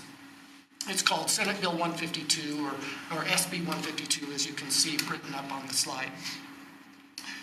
We would like to come to you at some point in the very near future, and we hope maybe by time to get something on the November 2018 ballot, we hope to come to you with a ballot question and to have you talk about it and discuss it and give us the go-ahead to make that happen so that we can exempt ourselves from SB 152. That's one of the things that's included in SB 152 is an opportunity, thanks to people like Ken Feldman, an opportunity for us to exempt ourselves as a municipality. And I have the numbers right here, fresh off the press, 68 cities and towns throughout the state of Colorado have exempted themselves, and another 28 counties have exempted themselves. So well over 100 municipalities in the state of Colorado have exempted themselves from SB 152 at this point. So in 20 words or less, what does SB 152? It prohibits municipalities from offering broadband services, and it also goes a step further. It prohibits us from creating public-private partnerships for doing the same. That's 35, but thank you. You bet. Were you counting? What you see in front of you is the timeline that one of those municipalities is going through. So they've already exempted themselves, and they're on that 2016-2018 timeline. Is that Centennial? It is. Okay. When did they go to the vote? 2013. Well, Centennial's I don't know if you want to discuss this now or just want to finish your presentation and then. No, please. Because Centennial's actually, in my viewpoint, a good example of why you don't want to do this is they developed a master plan. They decided they're going to trench and put in fiber.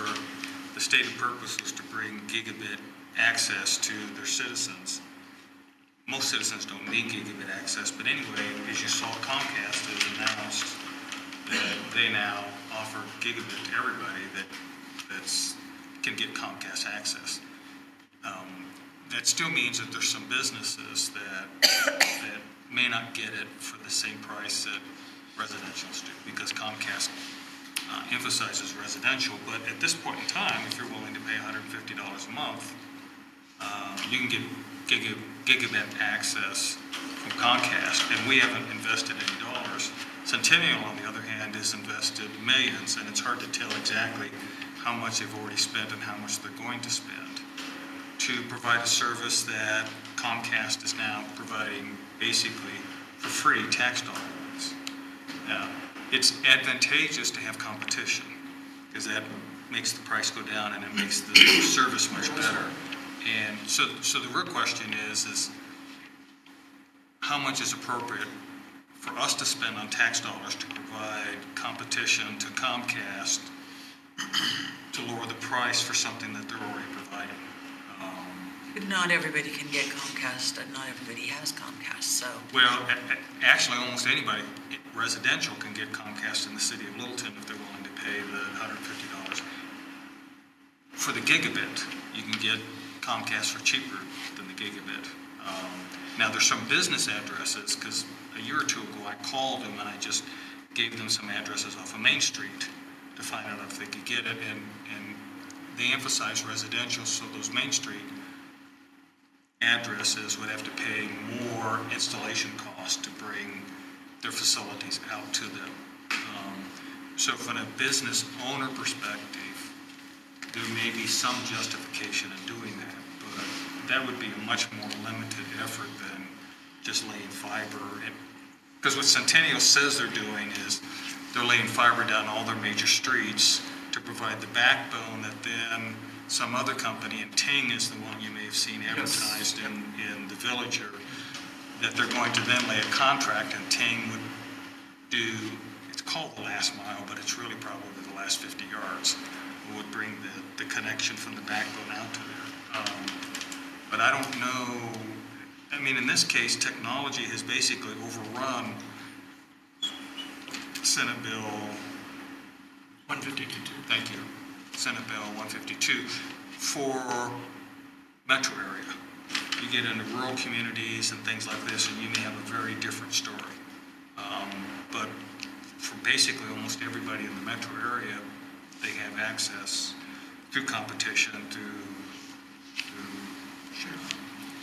And at some point, the city will need to make a decision as to whether or not the city wants to provide that service, or do we want to create a public-private partnership to deliver that service? And we may have a cost benefit of laying some of that fiber or some of that cable to our own facilities ourselves compared to what Comcast does, but that would be a very interesting analysis to see. Sure. I just don't know at this point in time, if you already have a provider, how much you're going to get by getting the government to come in and either themselves or most likely partnering with some private provider to compete with what we already have.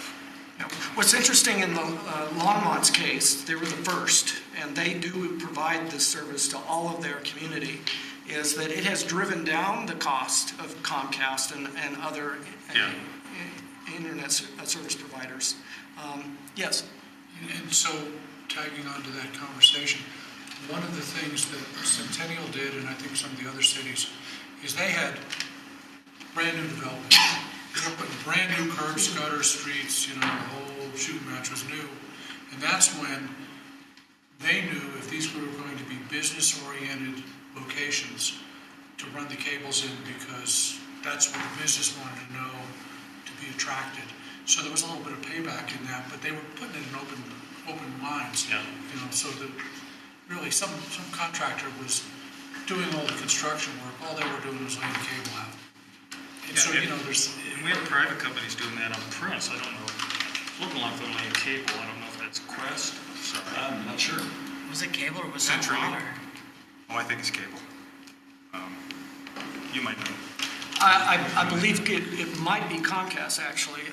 I know that they were talking about upgrading their plant, if you will, throughout Littleton. So it could very well be Comcast. Yeah. So competition is great. It may be worthwhile doing And that's really what I think we would get potentially out of exempting ourselves from SB 152, because I don't want to speak for you all, but I don't think we want to go into the broadband service business. I think what we want to do is to be able to bring in competition, and some of that competition depend upon a public-private partnership. That's their business model. So with SB 152 in place, we can't do that. So that would be a benefit for us to exempt ourselves. But for us to do that, I mean, to have a public-private partnership, we have to invest the public dollars to put the public part in that we're partnering with the private. So we're talking about trenching and laying cable or whatever the new drilling mechanisms that they have. And also, how long is this technology really good for? I mean, what is the life of it? I mean, if we put in this money.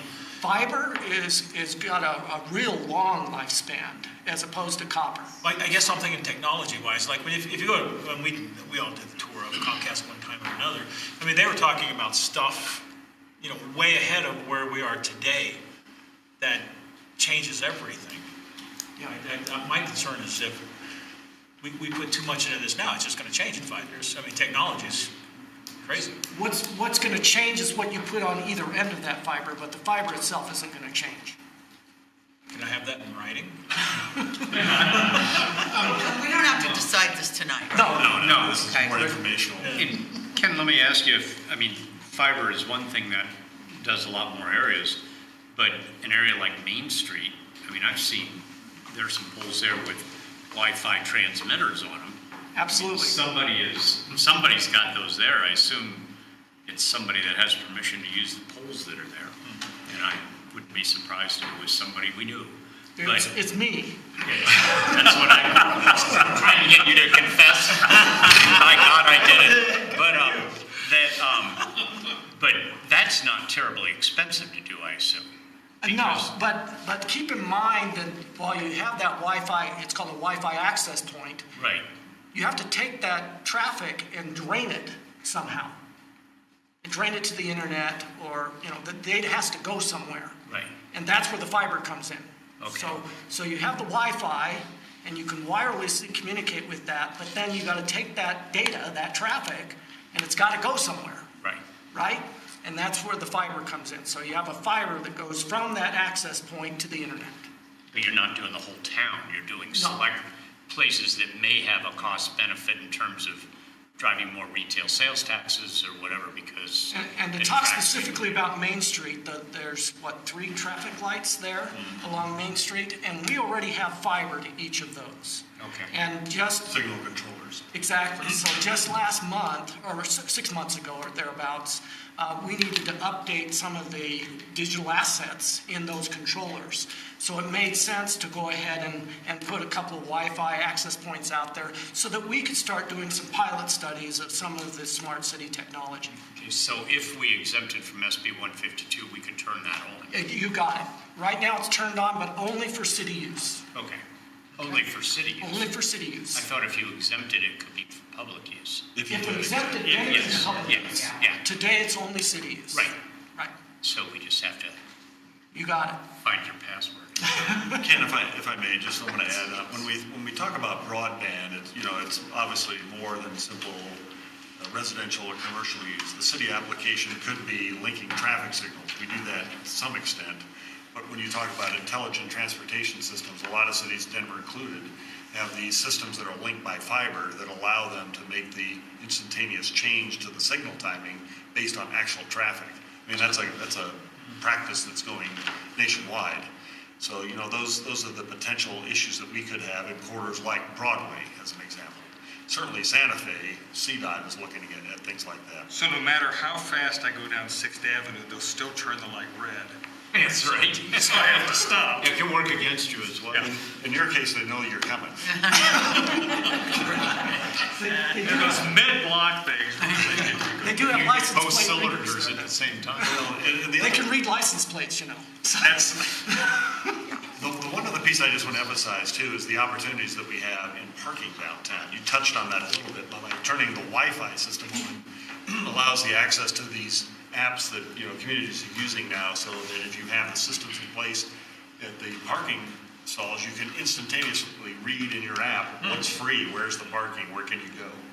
So exempting from SB 152. And that would be a benefit. That could be. And that's probably the area of the city that you'd actually see it. Yeah, I think we're instead of adding lanes, building more building, to be able to help people navigate the app ways is it keeps traffic from congesting because it tells you where there's problems and how to get around those. And, the old answer was just keep building lanes, and the more room. And I'm sorry, I'm doing a time check here. I'm trying to Yeah. be sensitive to council's time here. It's 9:30. Oh, Doug got us all. Yeah.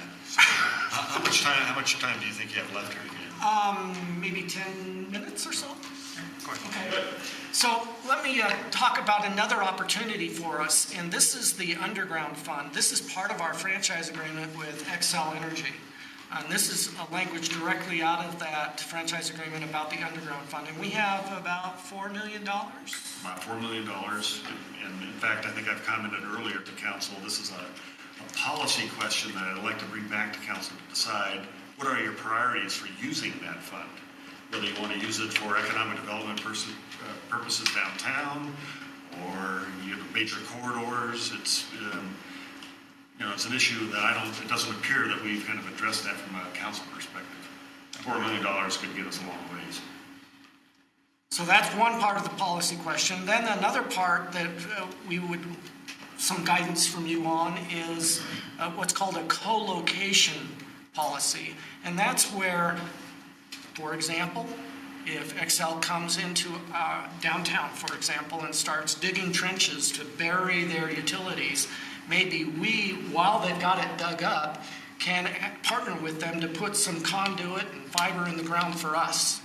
And that's what we call a co-location policy or something like that. I think it's tied into our street code or something. I'm not real clear on how it plays out, but those are two things that we will be looking for guidance from you on, is how to expend this underground fund, and then opportunities to co-locate some of our digital infrastructure at the same time that they're digging up the ground. And that's not just for Xcel, it's anywhere, so that we can, and that was really what Centennial did. For about 10 years, they had a co-location policy, and anytime anybody came into Centennial to dig up the ground, they had them bury some conduit for the city. So maybe that's where the $4 million comes from that they spent so far. I don't know. Okay. So let's talk about economic initiatives. And what this really does is it focuses on the digital economy with respect to supporting growth in the digital sector. You heard, I believe it was the housing person, talk a little bit about high-tech jobs. Denver is number 3 in the country when it comes to the number of high-tech jobs. I don't know if you knew that, but number 3. And Denver has the 5th highest payroll for high-tech jobs in the country. And high-tech accounts for a little over 11% of the state's economy. So it's a pretty big industry, and wouldn't it be great to be able to attract some of those jobs to Littleton? We need broadband. Or make that happen. So, and it's also, the economy discussion is also about enabling all businesses to benefit from the digital infrastructure and digital services offered by the city. And again, it's broadband. Okay. These are some of the initiatives that we've already completed. So at the very top, we have a business directory now. It's all automated. It's database enabled. You don't have to sit down and type in business names anymore. It's an automated process. The next 2, business resources and services, that's focused on attracting new businesses. And we took quite a few paper, manual-driven processes, and we automated them. Grants and initiatives, again, this is really for existing businesses. And again, we took a lot of manual, paper-driven processes and we automated them. And the real high-level mark for us is the business and sale use tax license. We just introduced this system. We actually call it BLAST, which stands for Business License and Sales Tax. And it took a manually driven snail mail process, and it automated it start to finish. And this involves 4 different departments. Of course, IS, Econ Dev, Community Development, and Finance are all part of this process, and really speeded up the process, made it more efficient and effective. And we've actually had it online for a month or two, and people are starting to use it. We're starting to see those licenses and stuff pour in. And as I said, a future potential economic initiative all about broadband. And I've quoted 3 studies here that were done in 2014, 15, and 16. But the bottom line is that broadband improves property values, and that's the 2015 study there. It improves home values by 3.1%. So think about a $300,000 home, which the housing person talked about earlier. A 3.1% increase in value is $9,000. So that's nothing to sneeze at. That's a fairly significant increase in value. On the business and jobs front, having broadband and a broadband infrastructure has helped job creation. It's helped attract new companies. I talked about the high-tech industry. One of the check boxes on a community that they're going to relocate to is, do you have high-speed broadband? Yes or no? And Doug, you talked earlier about talking to about some of the downtown businesses, and that they don't have that today. And it also is a way of continuing to have the businesses that we have now and potentially for them to expand. And as I mentioned on the very first slide, online retail is here. And online retailers need that high-speed broadband. Well, at some point, this is just staying competitive. Yeah. It's not being innovative anymore. It's just staying competitive because it's being adapted everywhere. I should mention on July 11th, I will be back here in the hot seat speaking with you about broadband and specifically. And I think as part of that, I will share with you a video. You'll recognize the person doing the video, but this person talks about the competitiveness of broadband. So, yeah, to your point, that's exactly right. So when we talk about organizational digital maturity, this encompasses digital governance and enabling city employees with tools that foster both a digital culture and encourages innovation. So really what this is about is starting to think digital, and looking at all of our processes and thinking about how we can make them digital, okay? So we've done that here with several of our processes, beginning with the careers page. This used to be a very manual, paper-driven process. You'd go to the want ads in the newspaper and look at our job posting, and then you would either drop down the form electronically or have to come to HR and get the form and fill it out and turn it into HR either through snail mail or whatever. And then they would do an initial screening and pass that on to the department heads. Well, that's all been automated now. This one page, they can go and view all of our jobs, they can apply for the job, and HR can do the initial screening and electronically pass that on to the department head, who's the hiring authority. So we've taken, a manual process and really automated it. I want to draw your attention to the employee self-service portal. This is great for our employees. They can go here and get a copy of their pay stub. They can go and get a listing of their current benefits. They can enroll in benefits. And we just, within the last few months, I think since January actually, rolled out an electronic performance review process, all available through the employee self-service portal. Where's that all stored? Excuse me? Where's that all stored? We try to keep all employee information stored in-house. We try not to store that sort of information in the cloud. Okay. And on that, this is just a neat question. On that job application, is there then a way that applicant can be communicated back to?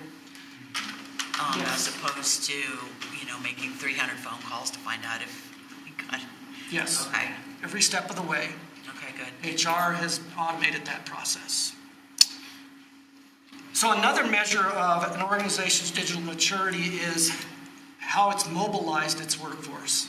So what we have here is some examples of mobile apps that are not only available to our employees, but also available to our citizens. So again, I mentioned Click and Fix Littleton and the development activity list. And then this other one here is really a fun one. We took the walking tour brochure and we put it online, and it's now a GIS application that you can not only access via the web page, but you can access it from your cell phone. So while you're doing the tour, you can bring this thing up on your cell phone, and it'll even do a GPS locate on where you're at and show you the closest historical structure on the walking tour to where you're at. So really cool thing. By doing that, you have to get to the city website? Yes. This top app here is the front end to our community development system. This is called eTrackIt.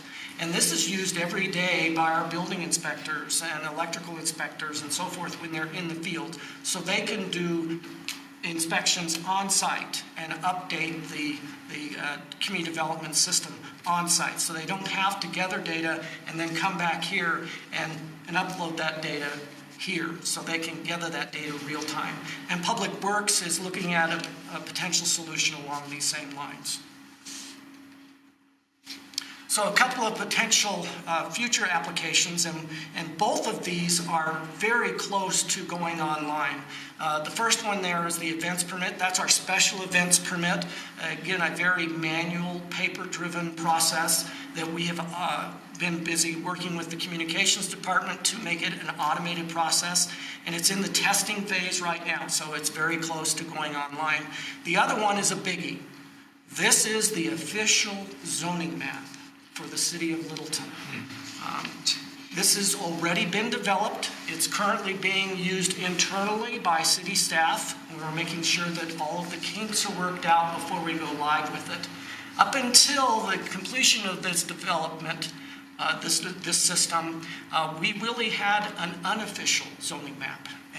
And the reason it was unofficial is it had some errors. And we have ironed out all of those errors, so we can declare that this is the official zoning map.